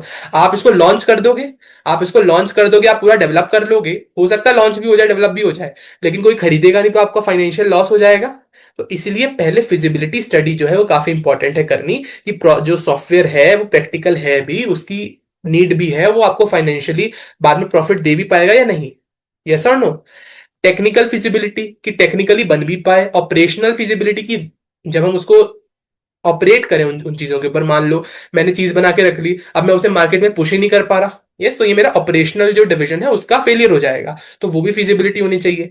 इकोनॉमिक फिजिबिलिटी मेरे पास हो, कि मैं उसको प्रोड्यूस कर सकूं, ऐसा ना हो आधा प्रोजेक्ट बन गया, आधा प्रोजेक्ट बन गया, फिर कहता है भाई पैसा दो, और मेरे पास पैसा ही नहीं है देने को, तो बीच में ही रुक जाएगा, और मेरा जो पैसा, मेरे पास थोड़ा पैसा था वो भी चला गया। तो हर चीज फिजिबिलिटी पहले में पता होनी चाहिए। ओके। रिक्वायरमेंट एनालिसिस, एक बार हम लोग को पता चल गया, जो फिजिबिलिटी एनालिसिस है ये तो यूजर करता है अपनी तरफ से कि हाँ भाई इस प्रोजेक्ट की मार्केट में जरूरत है या नहीं। फिर हम लोग जाते हैं सॉफ्टवेयर इंजीनियर्स के पास कि भाई मुझे ये सॉफ्टवेयर बनवाना है। तो सॉफ्टवेयर इंजीनियर पूछता है अच्छा चलो मैं बना दूंगा, पहले बताओ तो आपके रिक्वायरमेंट्स क्या क्या है। फिर आप उनको रिक्वायरमेंट बताते हो, तो this is called requirement analysis. It involves gathering, analysing and documenting the users functional and non functional requirements. Output is a software requirement specification document. क्या कहना चाह रहा है, इसमें मैं यूजर से पूछता हूं बताओ भाई आपको क्या क्या फीचर्स चाहिए आपके सॉफ्टवेयर में, तो वो हमें सारी चीजें बताता है, और उन सारी रिक्वायरमेंट्स को हम लोग लिखते हैं एक अलग डॉक्यूमेंट में जिसका नाम होता है सॉफ्टवेयर रिक्वायरमेंट्स स्पेसिफिकेशन। क्लियर है बात। इन सॉफ्टवेयर रिक्वायरमेंट्स स्पेसिफिकेशन के बारे में ही हमारी पूरी की पूरी यूनिट 2 है, तो इस नाम को याद रखेंगे। ठीक है, तो हम लोगों ने यूजर से ले लिया सब कुछ इनपुट में, जो हमें यूजर की रिक्वायरमेंट्स ही पता चल गई। उसके बाद थर्ड क्या है, सिस्टम डिजाइन। सिस्टम डिजाइन मतलब अब जो मेरे पास यूजर की रिक्वायरमेंट्स आ गई हैं, अब उनको लेके मैं एक ब्लूप्रिंट बनाऊंगा, एक डिजाइन बनाऊंगा कि कुछ इस तरह से मेरी चीजें जब मैं सॉफ्टवेयर बना दूंगा तो एग्जीक्यूट होंगी। कोडिंग नहीं की मैंने यहाँ पे, मैंने यहाँ पे सिर्फ एक डिजाइन, एक आर्किटेक्चर की तरह बना दी है चीजें। ठीक है, तो translates the requirements into a blueprint for building the system. It includes architectural design, data design and interface design. ठीक है, कि किस तरह से सिस्टम का बैकएंड दिखेगा, किस तरह से फ्रंट एंड दिखेगा, किस तरह से यूआई दिखेगा, वो सारी चीजें मैंने यहाँ पे डिजाइन की। ये थर्ड स्टेज है। फिर इंप्लीमेंटेशन, अब एक बार डिजाइन बन गया, उसके बाद हम लोग उसको इंप्लीमेंट करवाते हैं यूजिंग कोडिंग। तो design is converted into source code using the programming languages, developers build individual modules and integrate them. ठीक है, तो क्या होता है, मेरे पास मान लो बहुत सारी चीजें आ गई, 7 रिक्वायरमेंट्स थी यूजर की, मैंने वो 7 टीम्स में डिवाइड कर दी। मैंने कहा देखो फ्रंट एंड तुम करोगे, बैक एंड तुम करोगे, और फिर सब लोग मुझे बना के दे दोगे। फिर एक जो हेड होगा, जो मैनेजर होगा, वो क्या करेगा, उन सब चीजों को मर्ज करके एक फाइनल जो चीजें हैं वो मेरे पास फाइनल सॉफ्टवेयर बना के दे देगा। अब एक बार सॉफ्टवेयर बन गया, फिर हम लोग चेक करेंगे कहीं इसमें कुछ एरर तो नहीं है। जब मैंने सब प्रोग्राम्स को मर्ज किया, कहीं कोई एरर तो नहीं आ गया, कहीं कोई ओवर तो नहीं हो रही, कहीं कोई ओवरलोडिंग तो नहीं हो रही, तो उसको हम लोग पता लगाते हैं टेस्टिंग में। टेस्टिंग फेज में the software is tested to ensure it meets the required specifications. It involves different levels such as unit testing, integration testing, system testing, user acceptance testing. ठीक है, एंड जब एक बार टेस्टिंग फेज से भी चीजें चली गई, मुझे पता चल गया कोई बग नहीं है या फिर कुछ बग से, तो मैंने रिमूव कर दिए, फाइनली मैं उसको डिप्लॉय कर देता हूं। This is called deployment phase. The final software product is installed on the user system, user environment. Users begin working with the software in real time, और फिर अपना यूजर जो है वो काम करना शुरू करता है। लेकिन अभी भी ऐसा हो सकता है ना यार, कि यूजर को कोई दिक्कत फेस हो, कोई चीज समझ ना आ रही हो, कोई नया एरर आ गया हो जो हम लोग टेस्टिंग में नहीं पकड़ पाए, वो यूजर ने पकड़ लिया हो, तो हम लोग क्या कहते हैं, फिर हम लोग भाई आएंगे, सॉफ्टवेयर इंजीनियर्स आएंगे और उसका मेंटेनेंस भी करेंगे आपके लिए। तो 7th स्टेज है maintenance, fixing bugs, updating features, making improvements after deployment. हो सकता है ना कुछ चीजें यूजर को बाद में पता चले। यूजर ने मुझसे ऐप बनवाया जो कि 1000 लोगों को लाइव क्लास में जोड़ सके, और यूजर ने बाद में देखा उसके ऐप पे ट्रैफिक आ गया 1 लाख का, तो वो कहेगा यार ऐसा करो, इसको अपडेट करो फीचर को, और अब लाइव क्लास में 1 लाख लोग इकट्ठे आ सके, ऐसा कुछ करो, तो फिर हम वो करके देंगे। तो हम लोग इससे इंश्योर करते हैं कि सॉफ्टवेयर रिलायबल रहे, कि यूजर जो है उस सॉफ्टवेयर पे डिपेंडेंट रहे, उसे नए सॉफ्टवेयर की जरूरत ना पड़े, और वो सॉफ्टवेयर फंक्शनल रहे ओवर टाइम। ऐसा ना हो मैंने आज बना दिया, आज उसे 1000 की रिक्वायरमेंट थी तो उसने ये वाला सॉफ्टवेयर यूज किया, कल 1 लाख बच्चे हो गए तो वो नया सॉफ्टवेयर बनाए ना, इससे तो मेरा लॉस है ना, वो नया सॉफ्टवेयर बनवाने कहीं और जाएगा। मेरा जो प्रॉफिट है वो इस चीज में है कि मैं अपने ही सॉफ्टवेयर को अपडेट करता रहूं ताकि वो मार्केट की डिमांड को मीट करता रहे। क्लियर है, बात समझ में आ गई? 7 processes. First is feasibility study, requirement analysis, उसके बाद फिर सिस्टम डिजाइन, फिर इंप्लीमेंटेशन यानी कि कोडिंग, फिर टेस्टिंग, फिर डिप्लॉयमेंट, फिर मेंटेनेंस। आसान सी चीज है। Idea generation, requirement analysis, product design, product development, integration testing, deployment and maintenance, ये हमने पढ़ लिया। अच्छा, एक क्वेश्चन कभी कभी आता है, ज्यादा इंपॉर्टेंट क्या है, एक प्रोडक्ट या फिर एक प्रोसेस? प्रोसेस क्या है बताऊं मुझे भैया? प्रोसेस तो है जब प्रोग्राम रन करता है तो उसको प्रोसेस बोलते हैं। फॉर एग्जांपल आपने एक पैलिंड्रोम चेक करने के लिए अपना प्रोग्राम लिखा, तो जब वो एग्जीक्यूट हो रहा होगा वो प्रोग्राम, उसी को हम लोग प्रोसेस बोलते हैं। ये हमने ऑपरेटिंग सिस्टम में पढ़ा हुआ है। तो कह रहा है कि पूरा प्रोडक्ट ज्यादा इंपॉर्टेंट है या फिर प्रोडक्ट तो बहुत सारे प्रोग्राम से मिलकर बना होगा। फॉर एग्जाम्पल सॉफ्टवेयर अगर एक बना रहा हूं तो उसमें बहुत सारे प्रोग्राम्स आए होंगे ना। इस टीम ने मान लो फ्रंट एंड पे काम किया होगा, इस टीम ने बैक एंड पे काम किया होगा, किसी ने डेटाबेस पे काम किया होगा, यस और नो? हो सकता है ऐसा। तो in front end back and और डेटाबेस वाली सारी चीजों को मर्ज करके तो मेरा सॉफ्टवेयर बना। तो कह रहा है कि क्या इंपॉर्टेंट है, ये पूरा का पूरा सॉफ्टवेयर या फिर इसका सिर्फ फ्रंट एंड या फिर इसका सिर्फ बैक एंड, क्या ज्यादा इंपॉर्टेंट है? तो हम कहते हैं both are important, but the process plays a more critical role in the long term success of software development. ये इंपॉर्टेंट क्वेश्चन एग्जाम में पूछा हुआ है 5 मार्क्स में या शायद 3 मार्क्स में। हाँ, तो what is more important, product important है या उसको बनाने में जो प्रोसेस हमने फॉलो की वो इंपॉर्टेंट है? कह रहे नींबू पानी इंपॉर्टेंट है या फिर नींबू पानी बनाने में जो हमने एक प्रोसेस, मान लो मैंने डिफाइन कर दी कि ये प्रोसेस है, इसको हर बार फॉलो करके नींबू पानी बनाना है, वो इंपॉर्टेंट है? तो कह रहा है वैसे तो दोनों इंपॉर्टेंट है, ये पीवाईक्यू है, 3 मार्क्स में पूछा गया बच्चों। Both are important but the process plays a more critical role in the long term success of software development. कह रहा है कि आपका जो प्रोसेस है ना वो ज्यादा इंपॉर्टेंट है। क्यों? प्रोडक्ट तो फाइनल सॉफ्टवेयर है जो हम यूजर को डिलीवर कर रहे हैं, लेकिन प्रोसेस क्या? It is a set of activities, methods and practices which is used to build that product. हमारा एंड गोल क्या है कि हम हाई क्वालिटी प्रोडक्ट को डिलीवर करें।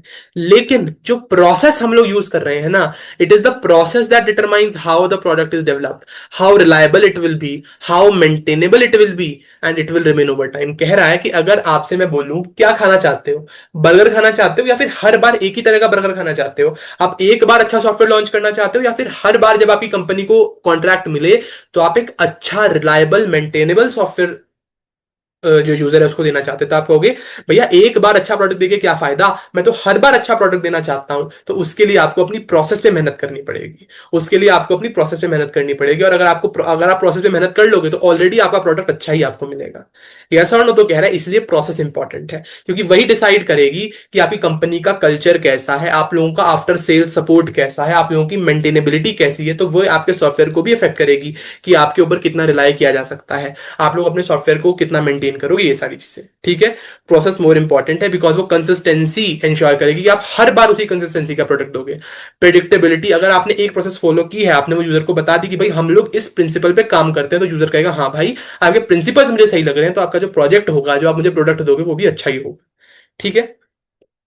और अगर मैं एक प्रॉपर प्रोसेस को फॉलो करूंगा, हर बार उसी प्रोसेस को फॉलो करूंगा, तो मुझे पता है कि अगर मेरे पास कुछ साइज का यूजर बोले भाई मेरे को ना इतना इस साइज का या इस काम के लिए स्पेसिफिक सॉफ्टवेयर चाहिए, तो आप उसको अच्छा टाइम, क्या कॉस्ट होगी, हर चीज एक्यूरेटली बता सकते हो बिकॉज आपके पास प्रोसेस है ना प्रिडिक्ट करने के लिए। इसलिए मेंटेनेबिलिटी आप पहले ही बता दोगे कि भाई हम लोग अच्छी डॉक्यूमेंटेशन करते हैं, हमारे अच्छे कोडिंग स्टैंडर्ड है, टेस्टिंग इस तरह से करते हैं, तो फ्यूचर मेंटेनेंस यूजर को लगेगा हाँ भाई ये फ्यूचर मेंटेनेंस भी अच्छा करेगा। टीम कोऑर्डिनेशन बिल्ड होगा जब आप एक अच्छी प्रोसेस को बिल्ड करोगे, जब आपकी प्रोसेसेस में एक डिसिप्लिन होगा, जब उनमें एक कंसिस्टेंसी होगी, और क्वालिटी हमेशा श्योर रहेगी। यूजर को पता रहेगा हाँ भाई ये लोग टेस्टिंग भी अच्छे से करते हैं, फिर अच्छे से आपके रिव्यूज भी लेते हैं, क्वालिटी चेक्स भी टाइम टाइम पे करते हैं, तो क्वालिटी इंश्योरेंस भी रहता है। तो इसलिए हम लोग कहते हैं जो आपका प्रोसेस है वो मोर इंपॉर्टेंट है देन द प्रोडक्ट। क्लियर है, बात समझ में आई? इंपॉर्टेंट क्वेश्चन है, इसको ध्यान से समझे। अब हम लोगों ने पढ़ लिया सॉफ्टवेयर प्रोसेस क्या होती है, वेरियस फेजेस या फिर वेरियस ऐसी प्रोसेसेस जो इन्वॉल्व है सॉफ्टवेयर के फाइनल बनने में। ठीक है। लेकिन हुआ क्या, मैंने आपको 7 प्रोसेसेस तो बता दी, लेकिन आपको बताता हूं कि ये जो 7 की 7 प्रोसेसेस हैं सॉफ्टवेयर प्रोसेस, इनके लिए हम लोगों ने अलग अलग मॉडल्स दिए हैं। एक है वाटरफॉल मॉडल, एक है प्रोटोटाइप मॉडल, एक है स्पाइरल मॉडल, एक है एवोल्यूशनरी मॉडल। कि इन्हीं 7 प्रोसेस का सीक्वेंस चेंज होता है हर एक प्रोसेस में, और हर एक अपने मॉडल में, और वो किस तरह से चीजों को अफेक्ट करता है वो समझते हैं। इनमें इंपॉर्टेंट है आपका वाटरफॉल मॉडल और उसके बाद है आपका स्पाइरल मॉडल। बाकी प्रोटोटाइप मॉडल पे और एवोल्यूशनरी मॉडल पे मैं दोनों आपको पढ़ा दूंगा, लेकिन मैंने इनके ऊपर क्वेश्चन देखा नहीं है हाल फिलहाल में। तो वाटरफॉल मॉडल क्या होता है समझते हैं। The waterfall model is one of the earliest and simplest model of the software development cycle. It was developed in the 1970 by Winston W. Royce, taking inspiration from the manufacturing and construction industries, where each phase depends on the completion of the previous one. कह रहा है कि इसका जो हम लोगों ने idea लिया है वो हम लोगों ने लिया है कहाँ से?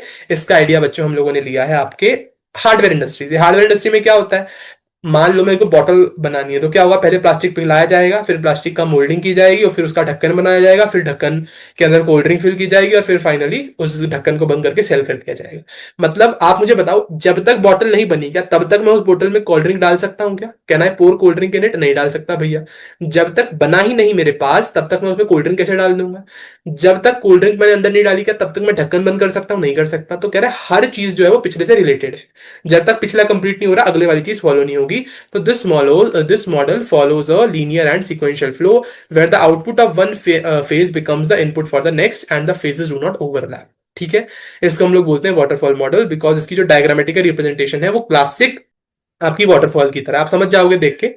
ठीक है, it works well in the situations where the technologies and tools are to be use are already known and reliable, where and when predictability and structure are more important than adaptability. इस line को याद रखेंगे, जब आपका predictability और structure जो है वो मोर इंपॉर्टेंट है देन अडेप्टेबिलिटी, तब हम इसका इस्तेमाल करते हैं। ये आजकल के टाइम पे तो भैया प्रोजेक्ट के लिए ज्यादा वैलिड नहीं है। क्यों नहीं है मैं बताता हूँ।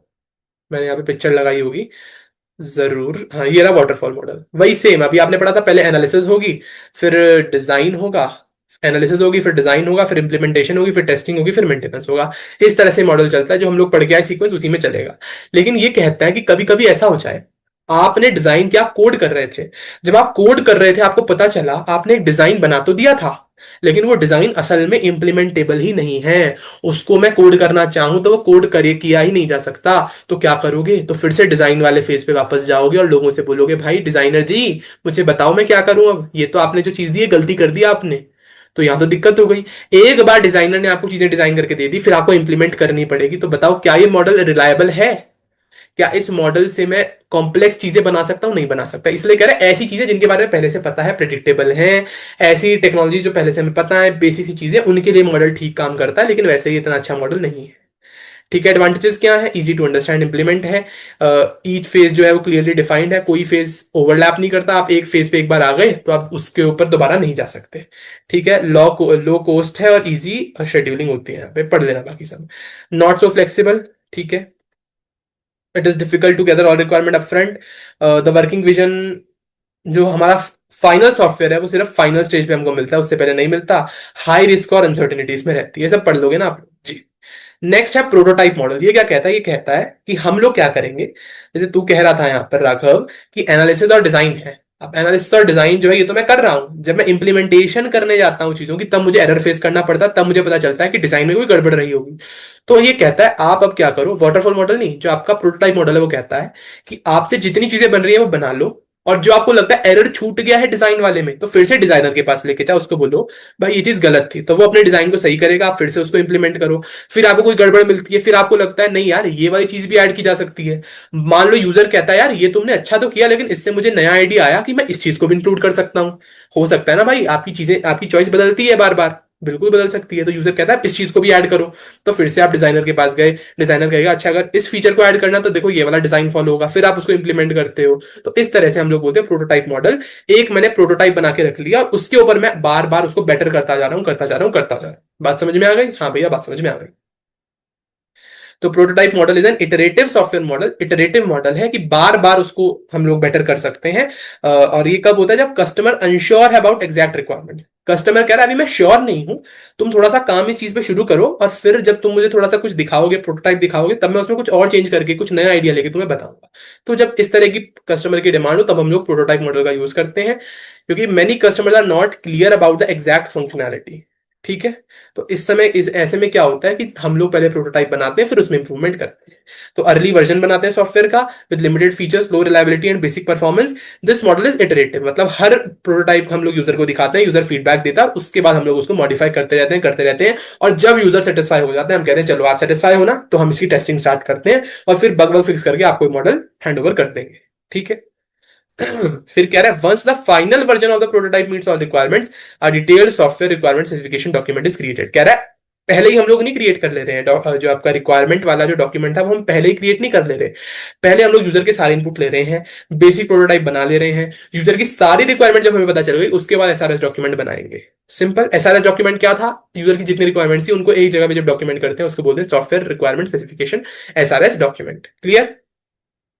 ठीक है जी। अब प्रोटोटाइप भी दो तरह के होते हैं, एवोल्यूशनरी प्रोटोटाइप और थ्रो अवे प्रोटोटाइप। अब ये एवोल्यूशनरी मतलब इटरेटिव प्रोटोटाइपिंग है। एक प्रोटोटाइप था, इसमें कुछ गड़बड़ हुई, इसको मैंने इंप्रूव किया, फिर कुछ गड़बड़ हुई, इसको मैंने इंप्रूव किया। ठीक है, बात समझ में आ गई। तो जो मैंने सबसे पहले प्रोटोटाइप लिया था वही मेरा फाइनल बनेगा, बस उसमें कुछ चेंजेस हो गए होंगे। थ्रो अवे प्रोटोटाइप क्या है, कह रहा इसके अंदर क्या है कि ये मेरे पास प्रोटोटाइप था, आपने कहा यार ये ठीक है लेकिन इसमें कुछ इंप्रूवमेंट चाहिए, तो वो इस पूरे को फेंक देगा और फिर एक नया प्रोटोटाइप बनाएगा। फिर आप कहोगे यार इसमें ये इंप्रूवमेंट है, तो इस पूरे को फेंक देगा, फिर से स्क्रैच से इसका जो नया काम है वो शुरू करेगा। और उसके बाद जो आपको फाइनल चीज मिलेगी that would be your new prototype. मतलब हर स्टेप पे मैं नया प्रोटोटाइप बना रहा हूं। एवोल्यूशनरी वाले में जो मेरे पास पुराना प्रोटोटाइप था उसी में चेंज करता जा रहा हूं। आई होप बात समझ में आ गई होगी। ठीक है, ये हम लोग कॉम्प्लेक्स और हाई रिस्क फीचर्स के लिए यूज करते हैं थ्रो अवे प्रोटोटाइप। और जो बेसिक बेसिक भी नहीं कहूंगा, लेकिन जो मीडियम टाइप की अपनी प्रॉब्लम्स हो गई, मीडियम टाइप की अपने रिक्वायरमेंट्स हो गई, उनके लिए एवोल्यूशनरी प्रोटोटाइप का इस्तेमाल करते हैं। क्लियर है जी बात। एडवांटेजेस क्या है, users can see early vision, new और changing requirements can be added easily, developers gain confidence. ठीक है, डिसएडवांटेज क्या है, after seeing the prototype user may demand the final product quickly. User ने देख लिया प्रोटोटाइप, यूजर कह रहा है अरे भाई क्या प्रोटोटाइप है, जल्दी जल्दी दो जल्दी दो जल्दी दो चीज बना के, तुमने इतना तो बना लिया, इतनी देर क्यों लग रही है। तो इस तरह की डिमांड यूजर कर देता है। ठीक है, और आइटरेटिव प्रोसेस बहुत लंबी भी चल सकती है। पहले आपने कुछ बनाया, यूजर को वो पसंद नहीं आया, फिर आपने दूसरा बनाया वो पसंद नहीं आया, फिर तीसरा बनाया वो पसंद नहीं आया, चौथा बनाया वो भी पसंद नहीं आया। और इससे क्या होता है, मान लो आप सारी चीजें ऐसी ही बनाते जा रहे हो जो यूजर को पसंद ही नहीं आ रही, तो यूजर कहेगा इस टीम पे मुझे भरोसा ही नहीं है, तुम इस प्रोजेक्ट को बंद कर दो, मैं किसी और के पास से बनवा लूंगा। तो if the user loses interest it और it is not satisfied during the cycle, the project may suffer और इवन गेट कैंसल्ड। बात समझ में आ गई। इस तरह का डायग्राम है, इनिशियल रिक्वायरमेंट ली, फिर डिजाइन बनाया, उससे एक प्रोटोटाइप बनाया, कस्टमर को दिखाया, अपडेट किया। ये वाली प्रोसेस चलती रहेगी चलती रहेगी चलती रहेगी। जब कस्टमर सेटिस्फाई हो गया तब मैं डेवलपमेंट फेज में गया, फिर मैंने टेस्टिंग की, मेंटेन किया, आगे अपना सेम चलेगा। डन, क्लियर है बात। हाँ भैया बात क्लियर है। नेक्स्ट है स्पाइरल मॉडल। अब स्पाइरल मॉडल है क्या और ये किस समस्या को सॉल्व करता है, ये उसको समझते हैं। Spiral model is a risk-driven software development model introduced by Barry Boehm in 1986. Barry Boehm आप सब लोग जानते होंगे, TOC और आपके कंपाइलर डिजाइन में भी इनका बहुत ज्यादा योगदान रहा है। It incorporates implements of both design and prototyping in stages in an effort to combine the advantages of top-down and bottom-up concepts. क्या कह रहा है कि डिजाइन और प्रोटोटाइपिंग स्टेजेस दोनों के एलिमेंट्स को एक साथ रखता है और आपको एक बहुत अच्छा मॉडल प्रोवाइड करता है। देखते हैं कैसे।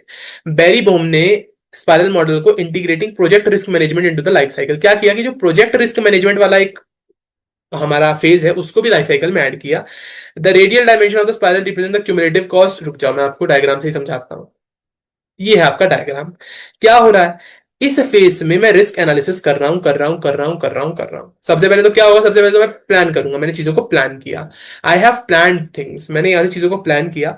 फिर मैंने रिस्क एनालिसिस में गया, मतलब मैंने प्रोटोटाइप्स बनाना स्टार्ट किया, उसमें क्या रिस्क हो सकते हैं उनको वहीं पे खत्म किया। फिर क्या हुआ, फिर मैं आया डिजाइन वाले फेज पे, कोडिंग की, इंटीग्रेशन की, टेस्टिंग की, और फिर क्या हुआ, इवेल्युएट किया।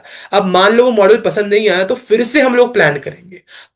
पहले ही सारी रिक्वायरमेंट समझ ली थी यूजर की, प्रोटोटाइप डेवलप कर लिया था, लेकिन हो सकता है यूजर कहे नहीं भाई ये चीज मुझे नहीं चाहिए नहीं चाहिए नहीं चाहिए, तो मैं फिर से प्लानिंग करूंगा। या तो मैं स्क्रैच से प्लानिंग शुरू कर दूं, मेरी इच्छा जैसा यूजर कहेगा, या फिर उसी के अंदर मैं इन चीजों को इंप्रूव करूं। तो एक स्पाइरल मॉडल हो गया। होता असल में क्या है आप मुझे बताओ, आप लोगों ने प्रोजेक्ट को पूरा लॉन्च कर दिया। अगर मैं रियल वर्ल्ड में देखूं, आपने किसी गेम को मान लो लॉन्च कर दिया। अब गेम का आप अपडेट करते हो, यस और नो, तो वो जो आप अपडेट कर रहे हो उसके लिए फिर से आपको प्लानिंग करनी पड़ेगी, यस और नो, बिल्कुल करनी पड़ेगी। फिर से आपको प्रोटोटाइप बनाना पड़ेगा, बिल्कुल बनाना पड़ेगा भाई। उस अपडेट का प्रोटोटाइप भी तो आप बनाओगे, बिल्कुल। फिर वो यूजर को दिखाओगे, यूजर को अच्छा लगेगा, फिर वो कहेगा हाँ इसको लॉन्च करना है, फिर उसकी टेस्टिंग चलेगी। तो कह रहा है ये एक एंडलेस साइकिल है। प्रोजेक्ट जो आपका प्रोडक्ट बनाना, सॉफ्टवेयर बनाना, ये एक समय की लाइफ साइकिल नहीं है। इसमें बस दो चीजें आपको ध्यान रखनी है, ये एंडलेस मॉडल है। मतलब हर समय यार कोई ना कोई इंप्रूवमेंट तो चलती रहती है चलती रहती है चलती रहती है। आपने स्टार्ट किया, प्रोजेक्ट बनाकर डिलीवर किया, उसमें अपडेट चाहिए, आपने फिर से यही वाली आइटरेशन चलाई, फिर से आप स्पाइरल गए, आपने हर चीज को रिपीट किया। फिर अब आप नया कुछ लॉन्च करना चाहते हो, फिर से आप इन्हीं सब प्रोसेस से दोबारा जाओगे। तो इसलिए कह रहा है ये स्पाइरल मॉडल है। आपने अगर एक प्रोडक्ट बना के दे भी दिया ना, तो भी ऐसा नहीं है वो फाइनलाइज हो गया है ना, ऐसा नहीं है। वो एक क्या बोलते हैं, एक बार आपने स्टार्ट कर दिया तो वो एक एंडलेस जर्नी है, चलता ही रहेगा चलता ही रहेगा चलता ही रहेगा। ठीक है, और दूसरी बात क्या कहता है कि यहाँ पे मैंने एक रिस्क एनालिसिस का फेस ऐड कर दिया है कि पहले ही मैं जो भी मेरे रिस्क होंगे, मान लो कोई फाइनेंशियल रिस्क है, कोई डेटा लीक का रिस्क है, इन सबसे भी पहले डील करके जाऊंगा, मैं स्टार्टिंग में ही कर लूंगा, रादर देन कुछ एरर्स को मैं बाद में देखूं। उनका आइडिया मैं पहले ही लगा लूंगा, जिससे मेरा प्रोडक्ट जो है थोड़ा सा अच्छा बने। इतनी सी बात है आपके स्पाइरल मॉडल में। बाकी एक बार मैं रीड कर देता हूँ आपके लिए। कह रहा है radial dimension of the spiral represent cumulative cost. इससे हम लोग कॉस्ट का भी पता लगा सकते हैं। एंगुलर डायमेंशन में प्रोग्रेस के बारे में बताता है। Each loop of the spiral represents है डेवलपमेंट फेज। हर एक जो लूप है वो एक डेवलपमेंट फेज के बारे में बताता है। और जो लूप है उसको मैं 4 तरह से डिवाइड करता हूँ: objectives, planning, risk analysis, engineering और कस्टमर एवेल्युएशन। एंडलेस साइकिल है, चलती रहती है, चलती रहती है, चलती रहती है। डन। एडवांटेजेस क्या है? अर्ली और फ्रीक्वेंट इसमें हमें कस्टमर फीडबैक मिलता है। फ्लेक्सिबल एडिशन ऑफ फंक्शनैलिटी है, क्योंकि मैं रिस्क को पहले ही मैनेज कर ले रहा हूं तो अर्ली रिस्क रेजोल्यूशन है। और इंक्रीमेंटल डेवलपमेंट होती रहती है। क्यों? ये अपडेशन के लिए सबसे अच्छा मॉडल है। आपने प्रोडक्ट बना दिया, आपको अपडेट चाहिए, फिर से इस साइकिल पे चलो, आपको नया प्रोडक्ट मिल गया, उसी में आपने अपडेशन कर दिया। यस और नो? तो इसको हम लोगों ने इनहेरिट तो किया है आपके उसी से, क्या बोलते हैं, इससे पहले जो पढ़ा था हम लोगों ने प्रोटोटाइप डेवलपमेंट मॉडल, उससे ही किया है हम लोगों ने यहाँ पे इनहेरिट सब कुछ। लेकिन इसमें हम लोगों ने स्पाइरल मॉडल में सिर्फ इतना किया है कि इसको एक एंडलेस प्रोसेस बना दिया, सिंपल। फिर फाइनल है evolutionary development model. The evolutionary development model is a software development approach that emphasizes the gradual evolution of a system through repeated cycles of a development. It is especially useful when user requirements are not fully known at the beginning or they are expected to change over time. ठीक है? नहीं भैया, बात समझ नहीं आ रही। कह रहा है ये भी कुछ सेम सेम सा ही है, ये भी कुछ सेम सेम सा ही है स्पाइरल मॉडल की तरह ही। ये कह रहा है कि हम लोगों ने यूजर से इनपुट ले लिया, लेकिन यूजर का इनपुट अभी क्लियर नहीं था, तो फिर से एक एंडलेस साइकिल चल जाएगी। यस और नो? पहले मैं यूजर को प्रोजेक्ट बना के दिखाऊंगा, वो पास कर देगा, फिर क्या होगा, फिर से यूजर कहेगा यार अब ना इसको थोड़ा अपडेट करने का टाइम है, इवॉल्व करने का टाइम है, फिर से एवोल्यूशनरी डेवलपमेंट मॉडल में मैं वापस आ जाऊंगा। तो यहाँ पे मेरे पास कुछ फेजेस है focus. The main focus is on the adaptation and evolution. यहाँ पे हमारा मेन फोकस अपडेशन पे है। ऊपर वाले में मैं अपडेशन कर रहा हूँ, एंडलेस साइकिल चला रहा था, लेकिन यहाँ पे मेरा जो मेन फंक्शनैलिटी ऐड हुई वो रिस्क एनालिसिस की हुई है। एंडलेस वाला काम यहाँ पे चलता है, लेकिन जो मेरा मेन फोकस है वो रिस्क एनालिसिस पे है। और जो एवोल्यूशनरी डेवलपमेंट मॉडल है, यहाँ पे मेरा मेन फोकस जो है वो एवोल्यूशन करने पे है। बात समझ में आ गई? हाँ भैया, बात समझ में आ गई। तो इनिशियल रिलीज जो है वो बेसिक प्रोटोटाइप है, पार्शियल फंक्शन सिस्टम होता है। इससे हम लोग यूजर का फीडबैक लेते हैं, फिर से उसको डेवलप करते हैं। तो the software is developed through repeated cycles और increments, where each cycle helps refine, modify and expand the software based on feedback and changing needs. Feedback integration, user feedback plays a central role. It guides each evolutionary stage and can lead to major changes between iterations to meet better user expectation. वही बात है, जो आपका prototyping model है, जो आपका spiral model है, ये सब एवोल्यूशनरी मॉडल्स ही हैं। क्यों है? क्योंकि इनकी अप्रोच क्या है? इनकी अप्रोच ही ये है कि मैं चीजों को बेटर करता हूं। जैसे मैंने आपको बताया कि आपका प्रोटोटाइपिंग मॉडल क्या था भैया? प्रोटोटाइपिंग मॉडल का था कि एक प्रोटोटाइप बनाओ और उसको बेटर करते रहो। यस और नो? बिल्कुल था। स्पाइरल मॉडल क्या था? एंडलेसली बेटर करते रहो, अपडेट करते रहो और साथ में रिस्क एनालिसिस भी करो। तो इसलिए मैं कह रहा हूं, और एवोल्यूशनरी मॉडल जो इसका तो मेन फोकस ये सिर्फ एवोल्यूशन करना, इसी का पार्ट है अपना प्रोटोटाइप मॉडल और आपका स्पाइरल मॉडल। तो स्पाइरल मॉडल ने पूछेगा, दो चीजें लिखनी है कि ये आपका एवोल्यूशनरी मॉडल का पार्ट है, तो एंडलेसली चीजों को इंप्रूव करना तो इसका काम है ही है, लेकिन मेन फोकस इसका रिस्क एनालिसिस पे है। क्लियर है? बात समझ में आ गई? आई होप सो बात समझ में आई होगी। एडवांटेज डिसएडवांटेज आप खुद लोग पढ़ लेना, ठीक है? ओके जी। तो क्वेश्चन तो स्पाइरल से और वाटरफॉल से पूछा जाता है, तो ढंग से पढ़ के जाना वाटरफॉल को भी और स्पाइरल को भी। नेक्स्ट है भाई रिक्वायरमेंट एनालिसिस। अब हम लोग यहां से स्टार्ट कर रहे हैं रिक्वायरमेंट एनालिसिस को। मेरे हिसाब से 1 घंटे का लेक्चर हो चुका है, और रिक्वायरमेंट एनालिसिस को मेरी कोशिश रहेगी मैं अगले आधे घंटे में पूरा करूं। आप लोग यूट्यूब पे कहीं भी जाके देख लेना, वो लोग यूनिट 1 पढ़ाते हैं आपकी, इससे पहले जो हमने पढ़ा सॉफ्टवेयर फेजेस को, और यूनिट 2 पढ़ाता है रिक्वायरमेंट एनालिसिस को। जबकि हमारे सिलेबस में ये सब कुछ यूनिट 1 में ही है, तो मैं कोशिश कर रहा हूँ जल्दी से जल्दी कंप्लीट करूं। स्टार्ट करते हैं।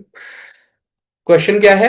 क्वेश्चन है रिक्वायरमेंट एनालिसिस। मतलब अब हम लोग ने समझ लिया कौन कौन से मॉडल्स फॉलो हो सकते हैं, अपना प्रोटोटाइप मॉडल क्या है, एवोल्यूशनरी मॉडल क्या है, ये सब समझ लिया। अब हम समझेंगे कि रिक्वायरमेंट यूजर की किस तरह से लेनी है। जो फर्स्ट फेज है वो क्या है? Requirement analysis. यस और नो? यस और नो? बिल्कुल है भैया। फर्स्ट पहला तो था फिजिबिलिटी स्टडी, वो तो यूजर करेगा अपने एंड से। जो सॉफ्टवेयर कंपनी को काम है वो है रिक्वायरमेंट एनालिसिस, मतलब यूजर की रिक्वायरमेंट को अच्छे से समझना। उसके बारे में डिस्कशन करते हैं। Start. It is the most difficult phase of software development, focusing on deciding exactly what to build. Requirement engineering applies principles, methods, tools and notations to clearly define the systems intended behaviour and constants. Types of requirement क्या है? Number 1 है functional requirement और non functional requirement. दो तरह की requirement होती है, functional requirement और नॉन फंक्शनल। फंक्शनल मतलब सिस्टम को क्या करना चाहिए, what the system should do. हम यहां पे पूछते हैं आप स्पेसिफिक फंक्शनैलिटीज बताओ कि लाइब्रेरी मैनेजमेंट सिस्टम अगर बनवा रहे हो, इशू भी करवानी है बुक, री इशू का फीचर भी देना है क्या, ये सारा कुछ features, and interaction with user और अदर सिस्टम्स। ठीक है, कि और आप किस किस से इसको इंटरेक्ट कराना चाहते हो, टीचर इंटरेक्ट करेगा, सिर्फ लाइब्रेरी वाला जो अपना पर्सन है वही इंटरेक्ट करेगा लाइब्रेरियन, या फिर बच्चे भी स्कैन करके अपनी बुक को इशू करवा सकते हैं, ये बताओ। समझ गए। नॉन फंक्शनल रिक्वायरमेंट क्या है, कि how the system should perform, कि परफॉर्मेंस कैसी हो। अब यहाँ पे मैं फीचर्स नहीं पूछ रहा हूं आपकी और क्या क्या रिक्वायरमेंट्स है, कि यार ये जो मैं ऐप बनवा रहा हूं ना, ये 4 GB वाले सिस्टम पे भी चल जाए, इस तरह की चीजें ये आती है नॉन फंक्शनल रिक्वायरमेंट्स में। अगेन यहाँ पे मैंने पीवाईक्यू अलर्ट नहीं लिखा, लेकिन पीवाईक्यू में पूछ लेता है भाई। 2 या 2.5 नंबर का पूछा हुआ है, तो ये लिख देना फंक्शनल रिक्वायरमेंट की सिस्टम को क्या करना चाहिए, स्पेसिफिक फंक्शनैलिटीज, फीचर्स और यूजर इंटरेक्शन वाली चीजें बतानी है। ठीक है, जैसे कि सिस्टम को ना log in with user name और पासवर्ड अलाउ करना, ये फंक्शनल रिक्वायरमेंट है। और नॉन फंक्शनल क्या हो गई, system shall handle 1000 concurrent users with response time under 2 second. मतलब जो रिस्पॉन्स वाली चीजें, रिस्पॉन्स टाइम आपका कि कितना मेमोरी रिक्वायर्ड हो, ये सारी चीजें हम लोग नॉन फंक्शनल रिक्वायरमेंट में डील करते हैं। क्लियर है बात? जी भैया क्लियर है।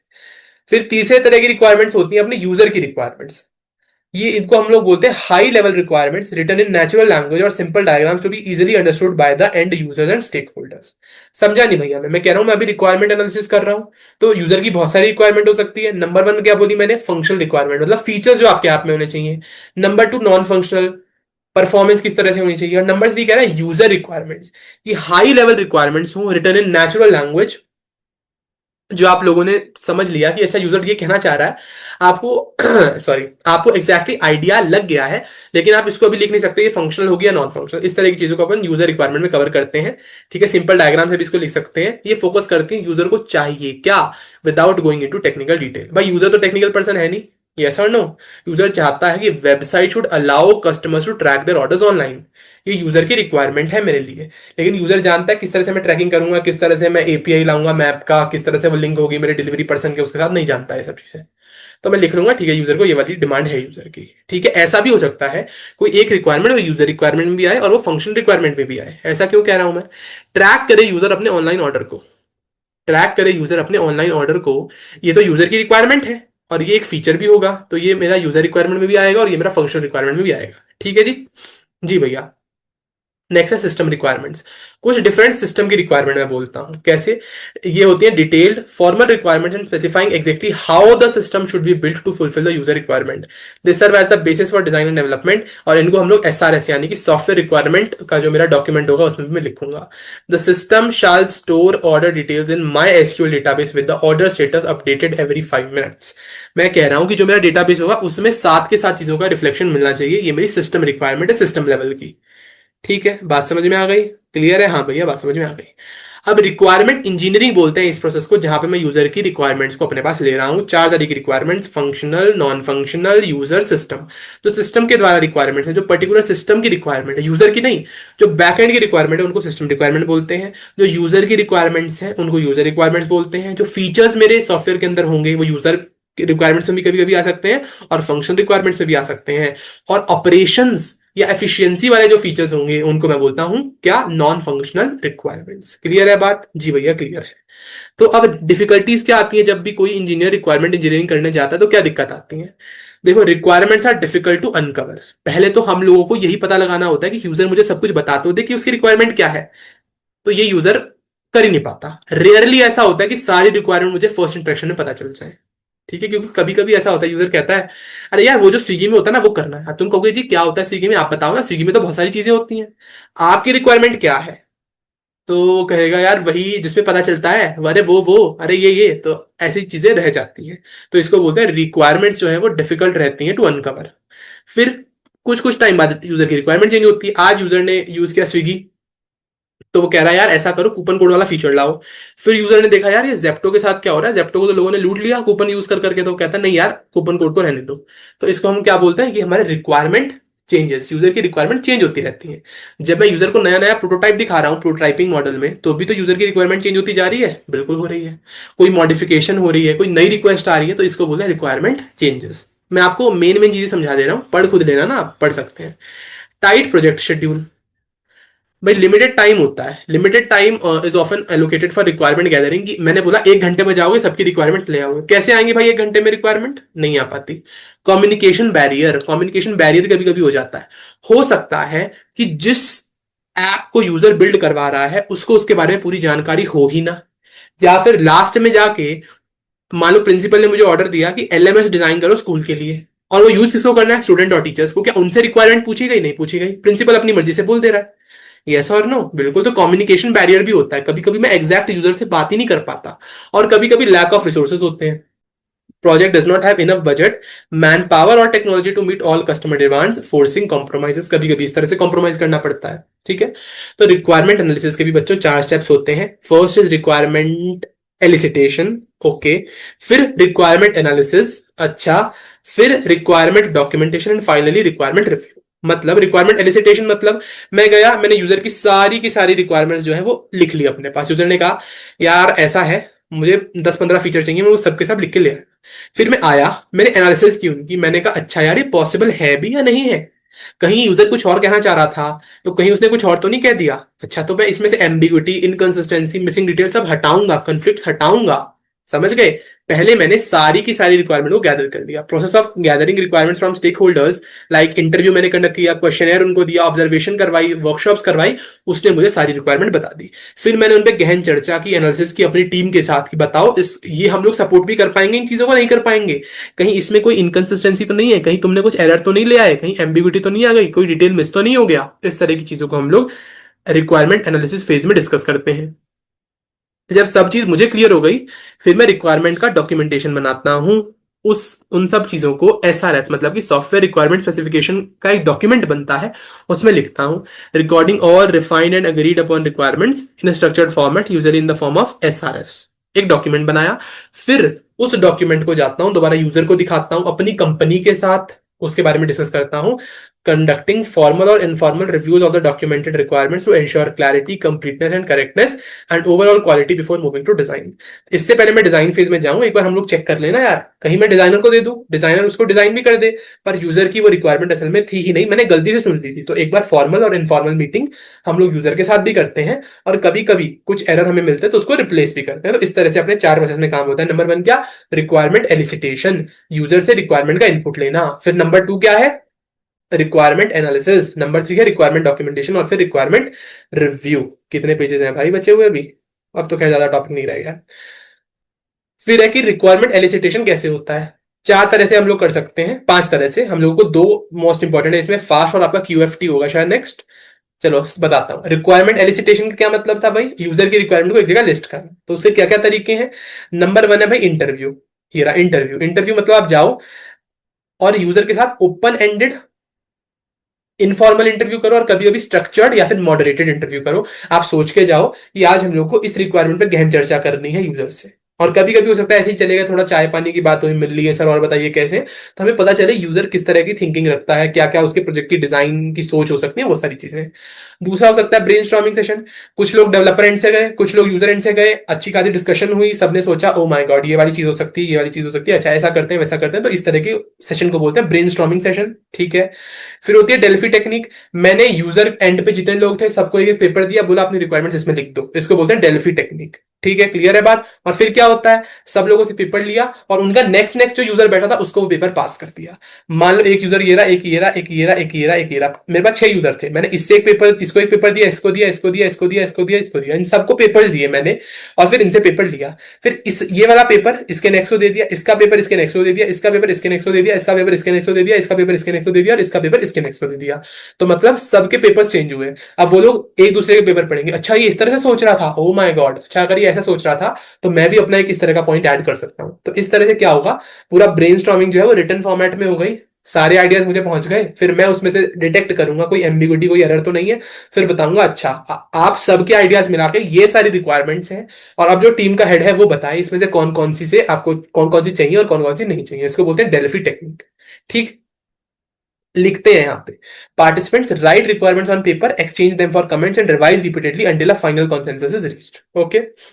नेक्स्ट जो इंपॉर्टेंट एग्जाम में पूछी जाती है वो है FAST, FAST requirement elicitation technique. इसकी फुल फॉर्म क्या है, facilitated application specification technique. Facilitated application specification technique ये क्या है, कोलैबोरेटिव अप्रोच है, where customers and developers work together to determine the correct set of requirements. होता क्या है, एक जॉइंट टीम बनती है कस्टमर्स की और डेवलपर्स की, ठीक है, एक जॉइंट टीम बनती है कस्टमर और डेवलपर की। हर एक पार्टिसिपेंट एक लिस्ट प्रिपेयर करता है कि सिस्टम किस किस चीज को सॉल्व करेगा, ठीक है, सिस्टम क्या क्या प्रोड्यूस करेगा, क्या क्या चीजों को यूज करेगा, किन सर्विसेज, किन कंस्ट्रेंट्स और किन परफॉर्मेंस क्राइटेरिया को मुझे यूज करना है, ठीक है। फिर इस लिस्ट को स्मॉलर पार्ट्स में और स्मॉलर ग्रुप डिस्कशंस में हम लोग यूज करेंगे। मतलब क्या किया, मैं 7 लोग ले गया यूजर एंड से, 7 लोग ले गया डेवलपर एंड से। फिर क्या किया, एक पर्सन यहां से उठाया, एक पर्सन यहां से उठाया, एक यूजर एक डेवलपमेंट वाले लोग हो गए, इनका पेयर बना, इनको मैंने बोल दिया कि तुम लोग सॉफ्टवेयर के इस टॉपिक पे चर्चा करोगे। तो इस तरह से चर्चा होगी और फाइनल रिक्वायरमेंट्स मेरे पास आएंगी और इन फाइनल रिक्वायरमेंट्स को फिर मैं यूज करूंगा। सिंपल। एडवांटेजेस क्या है, communication between user end developer improve होता है, मिसअंडरस्टैंडिंग्स कम होती हैं, और जो एक्टिव पार्टिसिपेशन है स्टेक होल्डर्स की वो बढ़ती है। क्यों? क्योंकि मैं यहाँ पे सबसे इनपुट ले रहा हूँ। मैं अपने डेवलपर एंड से बहुत सारे लोग लाया, अपने यूजर एंड से बहुत सारे लोग लाया। यूजर एंड वाले आपस में डिस्कशन करके आए हो क्या रिक्वायरमेंट्स है, ठीक है। हर एक यूजर हर एक डेवलपर से मिलता है और फिर उनको अपनी अपनी प्रॉब्लम्स बताता है, अपनी अपनी चीजें बताता है, जो जो उसे चाहिए डेवलपर उसको नोट करके लेके जाता है, फिर डेवलपर्स आपस में जाके बात करते हैं। तो इस तरह से हमें सारी रिक्वायरमेंट्स पता चल जाती है। ओके जी। इसके डिसएडवांटेजेस क्या है, यहाँ पे टाइम बड़ा कंज्यूम होता है, कन्फ्लिक्ट हो सकती हैं, और स्किल्ड फैसिलिटेटर्स गाइड डिस्कशंस हो सकती हैं। देखो हुआ क्या, जैसे यहाँ पे ये आइडिया है ना कि मैं लाया था अपने साथ बहुत सारे लोग, फिर ये वाले जो 2 लोग हैं, एक इसमें डेवलपर है, एक इसमें यूजर है, फिर यहाँ पे एक डेवलपर है एक यूजर है, फिर यहाँ तो कोई नहीं, ये एक डेवलपर है एक यूजर है, फिर यहाँ पे मान लो एक डेवलपर है एक यूजर यहाँ बैठा है, एक डेवलपर है एक यूजर यहाँ बैठा है, मान लो एक डेवलपर है यूजर यहाँ बैठा है। तो ये हर एक जो मैंने पेयर बना दिया, ये एक स्पेसिफिक आइडिया ऑफ सॉफ्टवेयर के बारे में डिस्कस कर रहे हैं। और फिर सारी चीजें मुझे पता चल गई, और उसके बाद क्या होगा, उसके बाद मेरी जो डेवलपर टीम है वो डिस्कस करके सारी रिक्वायरमेंट्स को एक जगह लिख ले। डन जी। नेक्स्ट है QFD, क्वालिटी फंक्शन डिप्लॉयमेंट। ये पांचवा प्रोसेस है for requirement elicitation, a method to incorporate the voice of customer into requirement prioritisation by assigning importance values. क्या बोल रहा है कि यहां पर मुझे पता है यार, बहुत सारी रिक्वायरमेंट्स होंगी यूजर की, हो सकता है 100-200 रिक्वायरमेंट्स हो, पर उसमें से कुछ ऐसी होंगी जो उसे चाहिए ही चाहिए, और उसमें से कुछ ऐसी होंगी जो उसे नहीं चाहिए। ये सर, तो हम लोग क्या कहते हैं, हर रिक्वायरमेंट को प्रायोरिटी असाइन करते हैं इस प्रोसेस में। तो सबसे पहले कस्टमर की रिक्वायरमेंट को अटेन करेंगे, फिर इंपॉर्टेंस वैल्यू या फिर प्रायोरिटी असाइन करेंगे। अगर मैंने 5 इंपॉर्टेंस वैल्यू असाइन की मतलब वेरी इंपॉर्टेंट, 4 मतलब बहुत इंपॉर्टेंट, फिर 3 का मतलब नाइस टू हैव, 2 का मतलब नॉट इंपॉर्टेंट, और 1 का मतलब ऑप्शनल, ठीक है। तो इस तरह से हम लोग हर एक रिक्वायरमेंट को एक क्या देते हैं, प्रायोरिटी देते हैं। फिर वो जाती है डेवलपर टीम के पास, वो डिस्कस करते हैं, वो कहते हैं अच्छा इनको ये पक्का चाहिए, ये कम चाहिए, तो मैं कोशिश करूंगा कि हर चीज दूं, बट मेरा ज्यादा फोकस इस पे रहेगा जो वेरी इंपॉर्टेंट चीजें मांगी गई हैं उनके ऊपर, ठीक है। क्लियर है बात? तो इससे हम लोग इंश्योर करते हैं कस्टमर प्रायोरिटीज जो है वो मेन फोकस पे रहे, हम लोग ढंग से रिसोर्सेज को एलोकेट कर सकें, और कस्टमर सेटिस्फेक्शन इंप्रूव हो। डिसएडवांटेजेस क्या है, हम लोग यहाँ पे हेविली रिलाय करते हैं कस्टमर के एक्यूरेट इनपुट पे। कस्टमर को लाइव क्लासेस का फीचर चाहिए था, लेकिन उसने गलती से इसको 1 मार्क कर दिया, मतलब मुझे लगेगा ऑप्शनल है, तो मैं कहूंगा यार इसमें मेरा इतना खर्चा हो रहा है, कस्टमर ने इसको ऑप्शनल बोला तो मैं नहीं देता है वाला फीचर। कस्टमर कहेगा अरे यार तुमने तो गलत बना दिया प्रोडक्ट, मैंने तुमसे लाइव क्लास मांगी थी। मैं दिखाऊंगा देखो सर आपने यहाँ पे एक लिखा हुआ है, मतलब आपको ये ऑप्शनल चाहिए था। कहेगा अरे यार ये तो गलती हो गई। तो हम लोग यहाँ पे हेविली रिलाय करते हैं कि कस्टमर हमें एक्यूरेट इनपुट दे रहा है, जो कि कभी कभी गलत भी हो सकता है, ठीक है। जैसे हम लोग टू डू लिस्ट बनाते हैं, ये काम पहले करना है, फिर इसको शेड्यूल कर देता हूँ, ये अभी अर्जेंट नहीं है, इसको करो ही मत, ये इंपॉर्टेंट ही नहीं है, और इसको अर्जेंट है लेकिन अभी इतना इंपॉर्टेंट नहीं है। मतलब इस तरह से हम लोग चीजों को ग्रुप कर सकते हैं। क्लियर है बात? जी भैया बात क्लियर है। अच्छा, नेक्स्ट है use case approach. What is use case approach? Use case approach भी एक रिक्वायरमेंट एलिसिटेशन की टेक्निक है। It is a method to capture user requirement in a structured narrative describing the sequence of events from the user's perspective.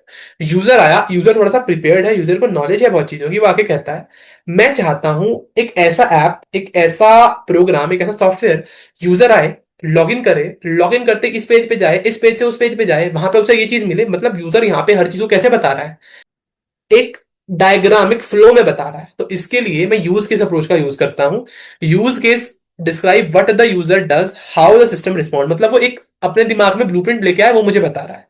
तो use case diagram graphical representation की तरह, जैसे user मुझे graphically चीजें बता रहा है, फ्लो में चीजें बता रहा है, तो मैं भी डायग्रामेटिकली चीजें, जो डेवलपर है वो भी डायग्रामेटिकली रिक्वायरमेंट्स को लिख रहा है। तो इसको बोलते हैं use case approach, often supported by activity diagrams to depict work flow. Advantages क्या है, easy for stakeholders to understand since it uses real world scenarios, bridges the gap between functional requirements and design, helps identify all possible interactions with the system। ठीक है। Disadvantages क्या है कि कभी कभी लेंदी हो सकता है, कॉम्प्लेक्स हो सकता है। मान लो यूजर ने एक चीज, जो हमारा यूजर है उसने एक चीज गलत बोल दी, तो हो सकता है पूरा डायग्राम ही खराब हो जाए, ठीक है। तो कंसिस्टेंट फॉर्मेटिंग चाहिए होती है, कंफ्यूजन अवॉइड करनी पड़ती है, ये सारी चीजें। पूछता है क्या एग्जाम में? पूछता है। Again this is an important approach, use case approach. इसका डायग्राम पूछा हुआ एग्जाम में, मैं आपको दिखाता हूं कैसे बनता है। जैसे ये है, बोला गया रेलवे रिजर्वेशन सिस्टम का यूज केस डायग्राम बनाओ। कुछ नहीं है भाई, एक तरफ आपका एडमिन रहेगा, एक तरफ आपका कस्टमर रहेगा, और आपका जो रेलवे रिजर्वेशन सिस्टम होगा वो ये चार चीजें करता है। कस्टमर और यूजर के इन्फॉर्म स्टेटस को मेंटेन करता है, टिकट इन्फॉर्मेशन को मैनेज करता है, रिजर्वेशन और सर्विस एकोमोडेशन को मैनेज करता है, और सारे ट्रांजेक्शन का रिकॉर्ड रखता है। तो एडमिन को क्या क्या चाहिए इसमें से? भैया एडमिन को तो टिकट की इन्फॉर्मेशन के बारे में जानकारी चाहिए, यस और no. Reservation services and accommodation के बारे में जानकारी चाहिए, और जितने ट्रांजेक्शन हो रहे हैं उनके बारे में भी मेरे एडमिन को जानकारी चाहिए। लेकिन कस्टमर को तो सिर्फ, कस्टमर को क्या करना है? सिर्फ अपना स्टेटस, अपनी जो भी टिकट विकेट बुक करनी है उससे काम है, तो मैं उसको इस चीज से जोड़ देता हूँ। ये थोड़ा सा बेसिक डायग्राम है, थोड़ा मैं डीप में जाऊं तो ये सारी चीजें देखो। रेलवे रिजर्वेशन सिस्टम, मेरे पास एक ट्रैवलर होगा, एडमिन होगा, और यहाँ इसने वेबसाइट लिखा है, आपकी इच्छा, वेबसाइट बनाना चाहो ना बनाना चाहो आपकी इच्छा। तो इस डायग्राम को अगर पूछता है रेलवे रिजर्वेशन सिस्टम का डायग्राम बनाओ, तो ये वाला डायग्राम आपने बनाना है। क्या बोलता है ये मैं समझा देता हूँ एक बार, इस डायग्राम को समझ आ जाएगा, आसान सा डायग्राम है, कोई बड़ी बात नहीं है। लॉग इन कौन करेगा? भैया ट्रैवलर करेगा, ठीक है। टिकट अवेलेबल है या नहीं सर्च कौन करेगा? भैया ट्रैवलर करेगा। टिकट को बुक कौन करेगा? भैया ट्रैवलर करेगा। पेमेंट कौन करेगा? भैया ट्रैवलर करेगा। टिकट कैंसिल कौन करेगा? भैया ट्रैवलर करेगा। यस और नो? एडमिन को ध्यान रखना कितनी सीटें बुक हो चुकी हैं, इन सब चीजों का ध्यान कौन रखेगा? एडमिन रखेगा। तो रिजर्व सीट, फिर रिफंड करना मनी, इस सब का ध्यान कौन रखेगा? भैया इस सब का ध्यान तो एडमिन रखेगा। तो वही सारी चीजें मैंने यहाँ पे लिख दी। ठीक है, इस तरह से काम चल रहा है। और वेबसाइट के पास तो ये सारी चीजें ही हैं, वेबसाइट के पास तो ये सारी चीजें हैं, है ना? यस और नो? हाँ भैया बिल्कुल है। वेबसाइट के पास लॉगिन भी है, search availability, book ticket, make payment, cancel ticket, reserve ticket, refund money, सब चीजों का ऑप्शन है। लेकिन ट्रैवलर को करना क्या है? सिर्फ इतना काम। तो इसके लिए मैंने ट्रैवलर से एक लाइन निकाली और यहाँ पे जोड़ दी। एडमिन को करना क्या है? भैया एडमिन को तो सीट भी रिजर्व करनी है, मनी भी रिफंड करनी है, तो ये सारे फंक्शन एडमिन के, तो मैंने एडमिन के साथ दे दी। इतना सा सिंपल सा सिस्टम है यूज केस का। क्लियर है? बात समझ में आ गई? हाँ भैया बात समझ में आ गई। यहाँ मैंने एक लाइब्रेरी मैनेजमेंट सिस्टम के लिए भी आपको बना के दिखा दिया है। अच्छा, ये यहाँ पे ना इंक्लूड, ये इंक्लूड फंक्शन क्या है ये समझो। इंक्लूड फंक्शन भी होता है इसके अंदर, वो समझाता हूँ, एक सेकेंड। पहले ये समझोगे आप, फिर और अच्छे समझ आएगी। मान लो एक ऑनलाइन थेरेपी प्लेटफॉर्म का सिस्टम है। ये यूजर है, ये थेरेपिस्ट है। यूजर क्या कर सकता है? थेरेपी सेशन को बुक कर सकता है, थेरेपी सेशन को अटेंड कर सकता है, थेरेपिस्ट के लिए सर्च कर सकता है, थेरेपिस्ट की प्रोफाइल कर सकता है, और साइन अप भी कर सकता है, और लॉग इन भी कर सकता है। यस और नो? बिल्कुल कर सकता है। थेरेपिस्ट क्या कर सकता है भैया? अगेन थेरेपिस्ट भी साइन अप कर सकता है, लॉग इन कर सकता है, बुकिंग कंफर्म कर सकता है अपनी तरफ से, डिक्लाइन कर सकता है बुकिंग को, अपडेट कर सकता है प्रोफाइल को, बुकिंग्स को व्यू कर सकता है। तो बताओ अगर ये बनाना आ जाए तो इससे आसान सवाल आएगा क्या एग्जाम में? नहीं आएगा। मुझे सारे फीचर्स लिखने हैं, एक यूजर बनाना है, और एक जो उसमें डील कर रहा होगा क्लाइंट वो बनाना है, फिर क्लाइंट के साथ जो फंक्शन है उनके लिए उस पर लाइन डाल देनी है, और जो यूजर के लिए फंक्शन है उसकी लाइन अलग डाल देनी है। सिंपल। यस और नो? जी भैया। तो लाइब्रेरी मैनेजमेंट एक बार समझाता हूँ। ये कह रहा है इंक्लूड मतलब, इंक्लूड का मतलब अगर आपको बुक्स मैनेज वाले फीचर पे जाना है तो आपको पहले लॉग इन करना ही पड़ेगा। कि लाइब्रेरियन जो है एज अ पर्सन वो बुक्स को मैनेज कर सकता है, लेकिन बुक्स को मैनेज करने के लिए उसे लॉग इन करना पड़ेगा। ये मतलब है इंक्लूड का, सिंपल सी बात। क्लियर?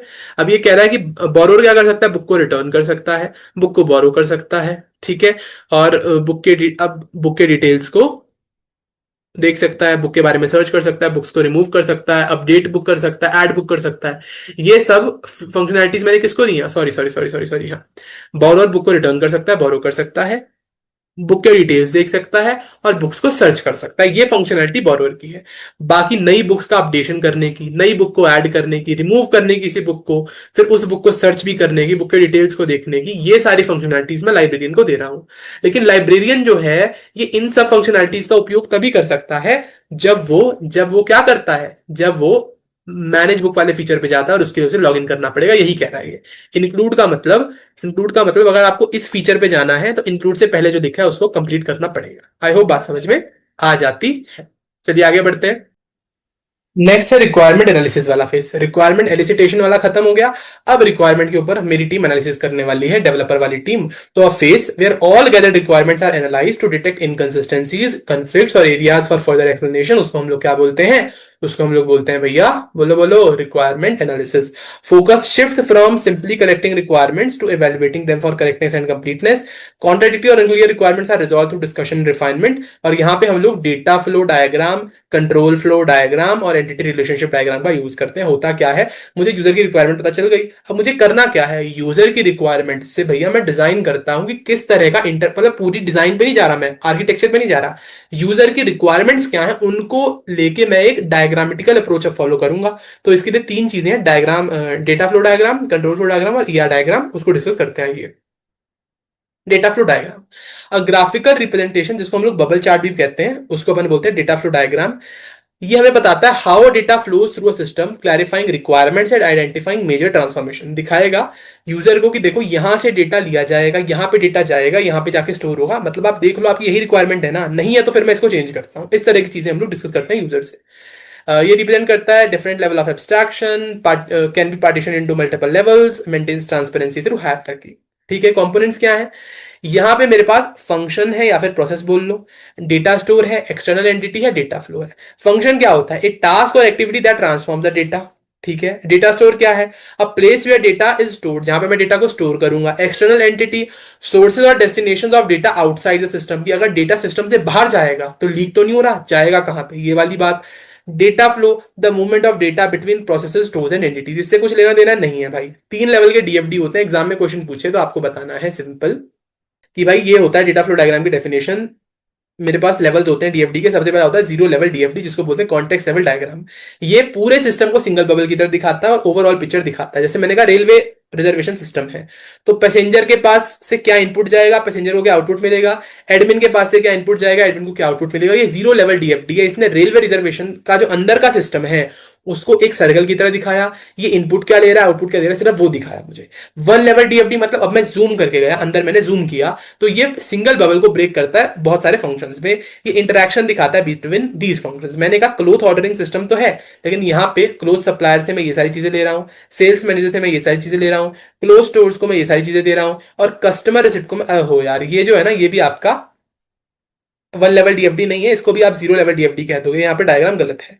वन लेवल डीएफडी में होगा क्या, सिंपल सी ये बात होगी कि रेलवे रिजर्वेशन सिस्टम के अंदर क्या क्या फंक्शंस परफॉर्म होते हैं, कि अगर कैंसिलेशन करनी है तो वो होगी यूजिंग बुक, वो होगी यूजिंग टिकट कैंसिलेशन फंक्शन, उसके लिए हम लोग टिकट कैंसिलेशन फंक्शन का इस्तेमाल करेंगे। तो ये सारे फंक्शन मैं डिस्प्ले करता हूं in one level DFD. Simple, अभी मैंने यहाँ पे क्या दिखाया, इनपुट क्या हो रहा है, आउटपुट क्या हो रहा है। वन लेवल डीएफडी में मैं ये दिखाऊंगा कि इनपुट आउटपुट ले कौन सा पार्ट रहा है, कौन सा फंक्शन मेरे रेलवे रिजर्वेशन सिस्टम के अंदर वाला। और टू लेवल में तो मैं पूरा का पूरा सिस्टम ही ढंग से दिखा दूंगा। तो टू लेवल डीएफडी क्या है, further decomposes each function into detailed processes, show how these processes integrate and exchange data. Advantage क्या है, सिंपल इजी टू अंडरस्टैंड है, कंप्लीट फंक्शनलिटी दिखाता है, अच्छी कम्युनिकेशन बिल्ड करता है between developers and non stakeholders और non technical stakeholders. Disadvantages क्या है, कॉम्प्लेक्स हो सकता है थोड़ा, जैसे मैंने रिजर्वेशन सिस्टम के लिए देखो मैंने कहा क्वेरी प्रोसेस जो है, रिजर्वेशन का काम कौन करेगा, क्वेरी प्रोसेस वाला सॉफ्टवेयर या फिर कहूं क्वेरी प्रोसेस वाला फंक्शन। इंक्वायरी, पैसेंजर को अगर इंक्वायरी करनी है तो उसका एक अलग फंक्शन है।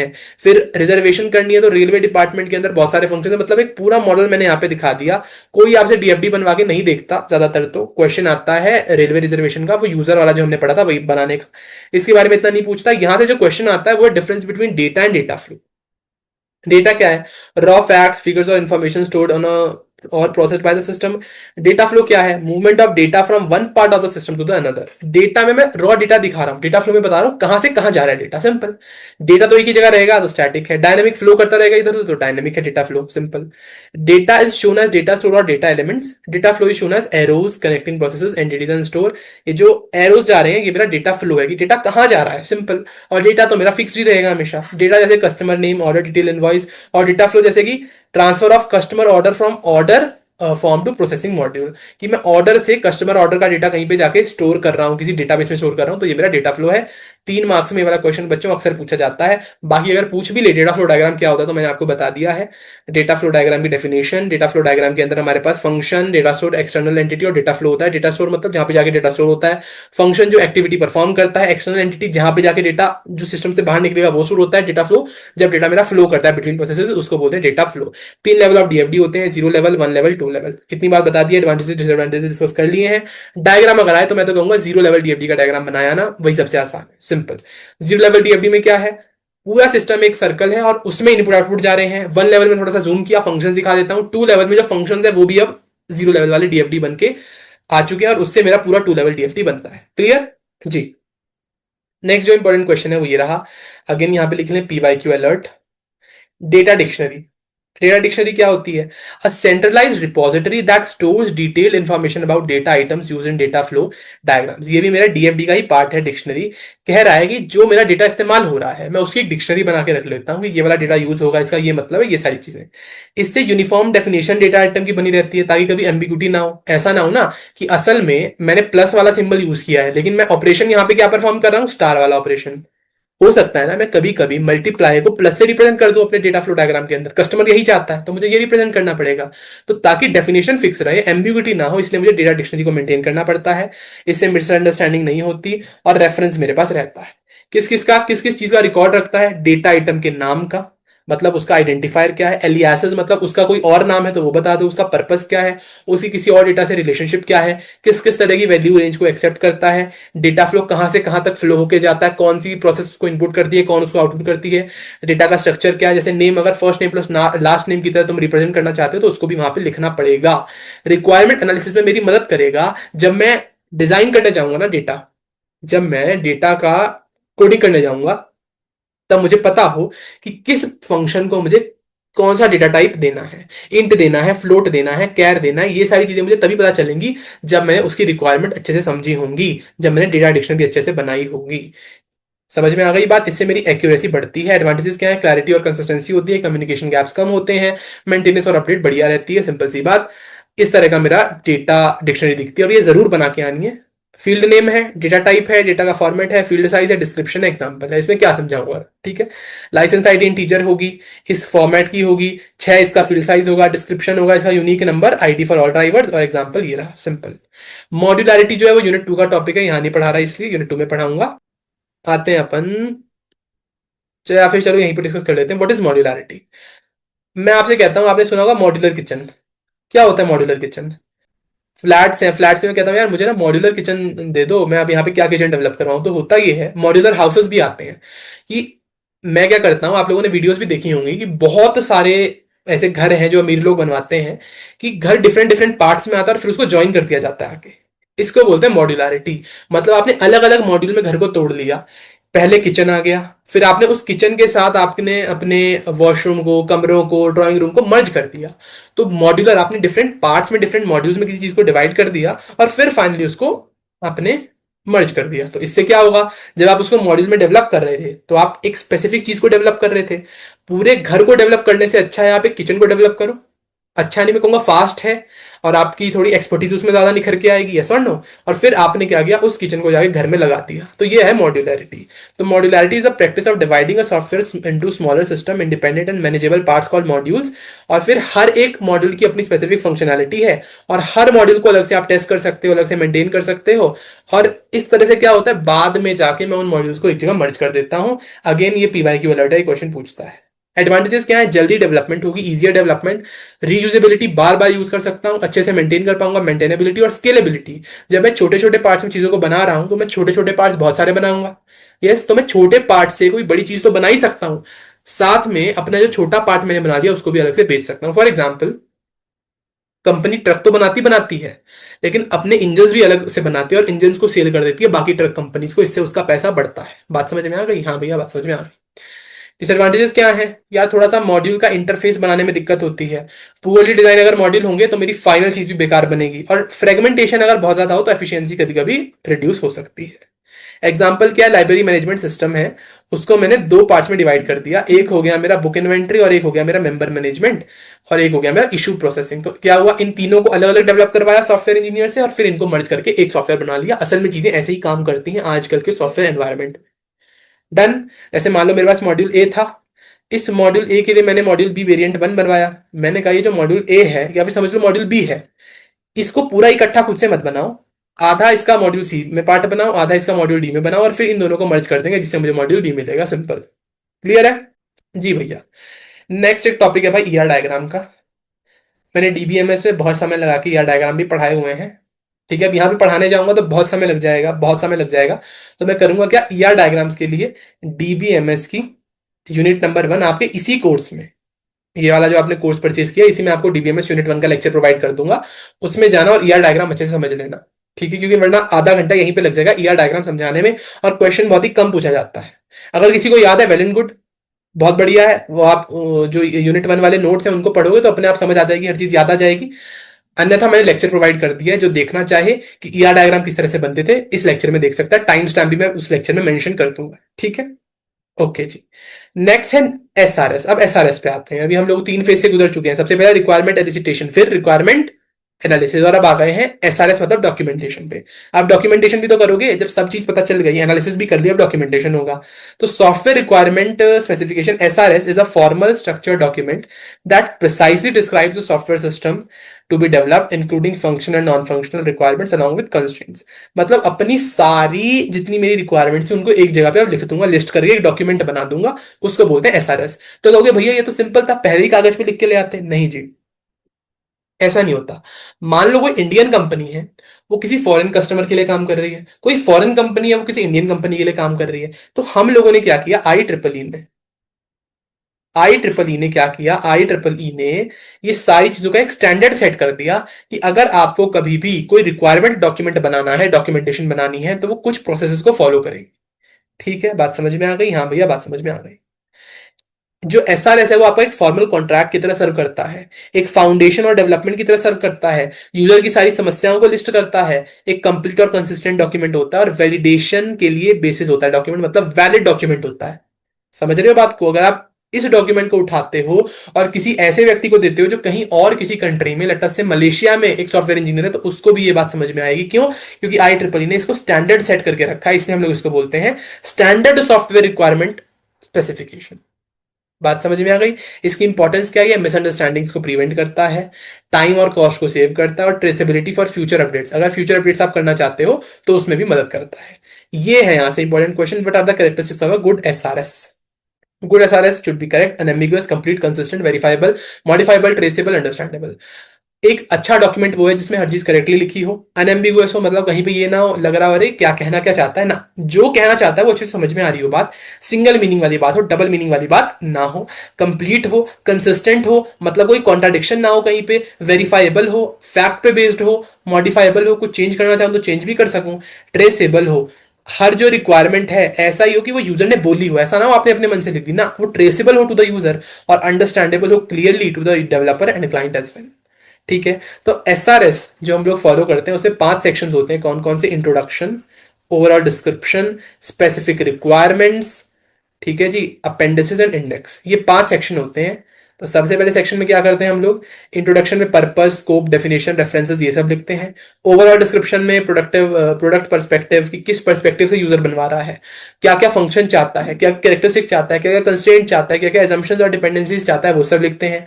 स्पेसिफिक रिक्वायरमेंट्स पे अपने functional requirements, non functional requirements और एक्सटर्नल इंटरफेस रिक्वायरमेंट्स, यानी कि यूजर, हार्डवेयर, कम्युनिकेशन सिस्टम, ये सारे लिस्ट करते हैं। अपेंडिसेस में extra information, sample data, formula, इस तरह की चीजें लिखते हैं। और इंडेक्स में क्या लिखते हैं?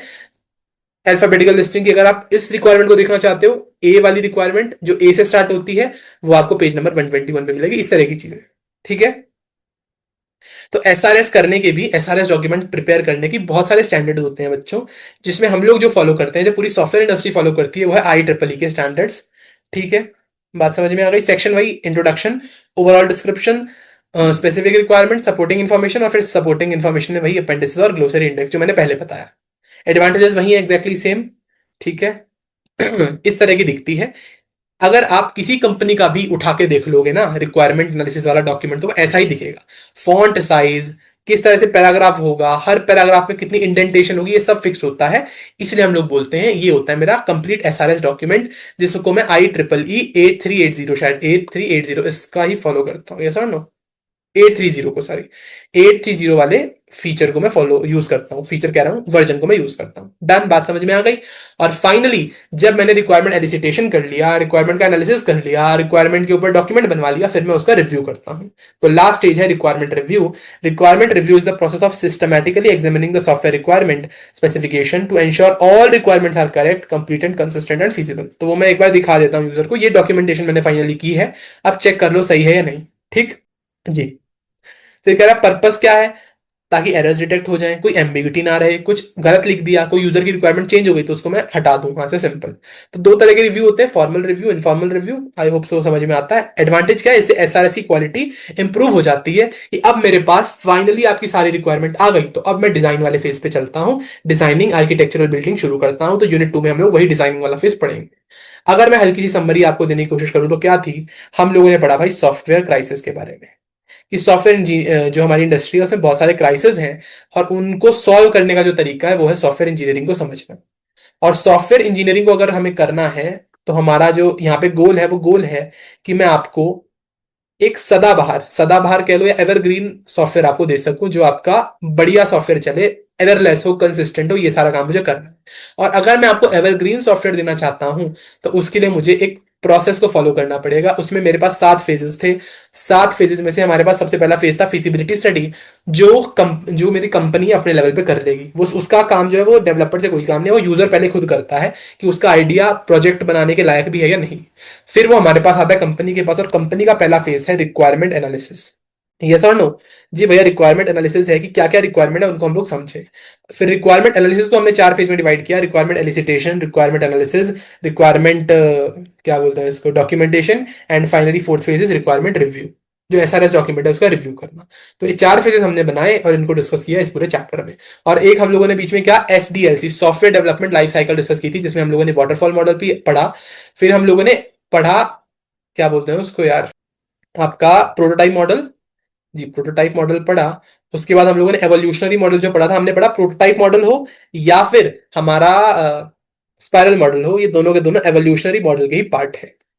यस और नो? जी भैया, एवोल्यूशनरी मॉडल के ही पार्ट है, ये हम लोगों ने पढ़ लिया। तो इसमें से इंपॉर्टेंट वाटरफॉल मॉडल और आपका प्रोटोटाइप मॉडल ही है।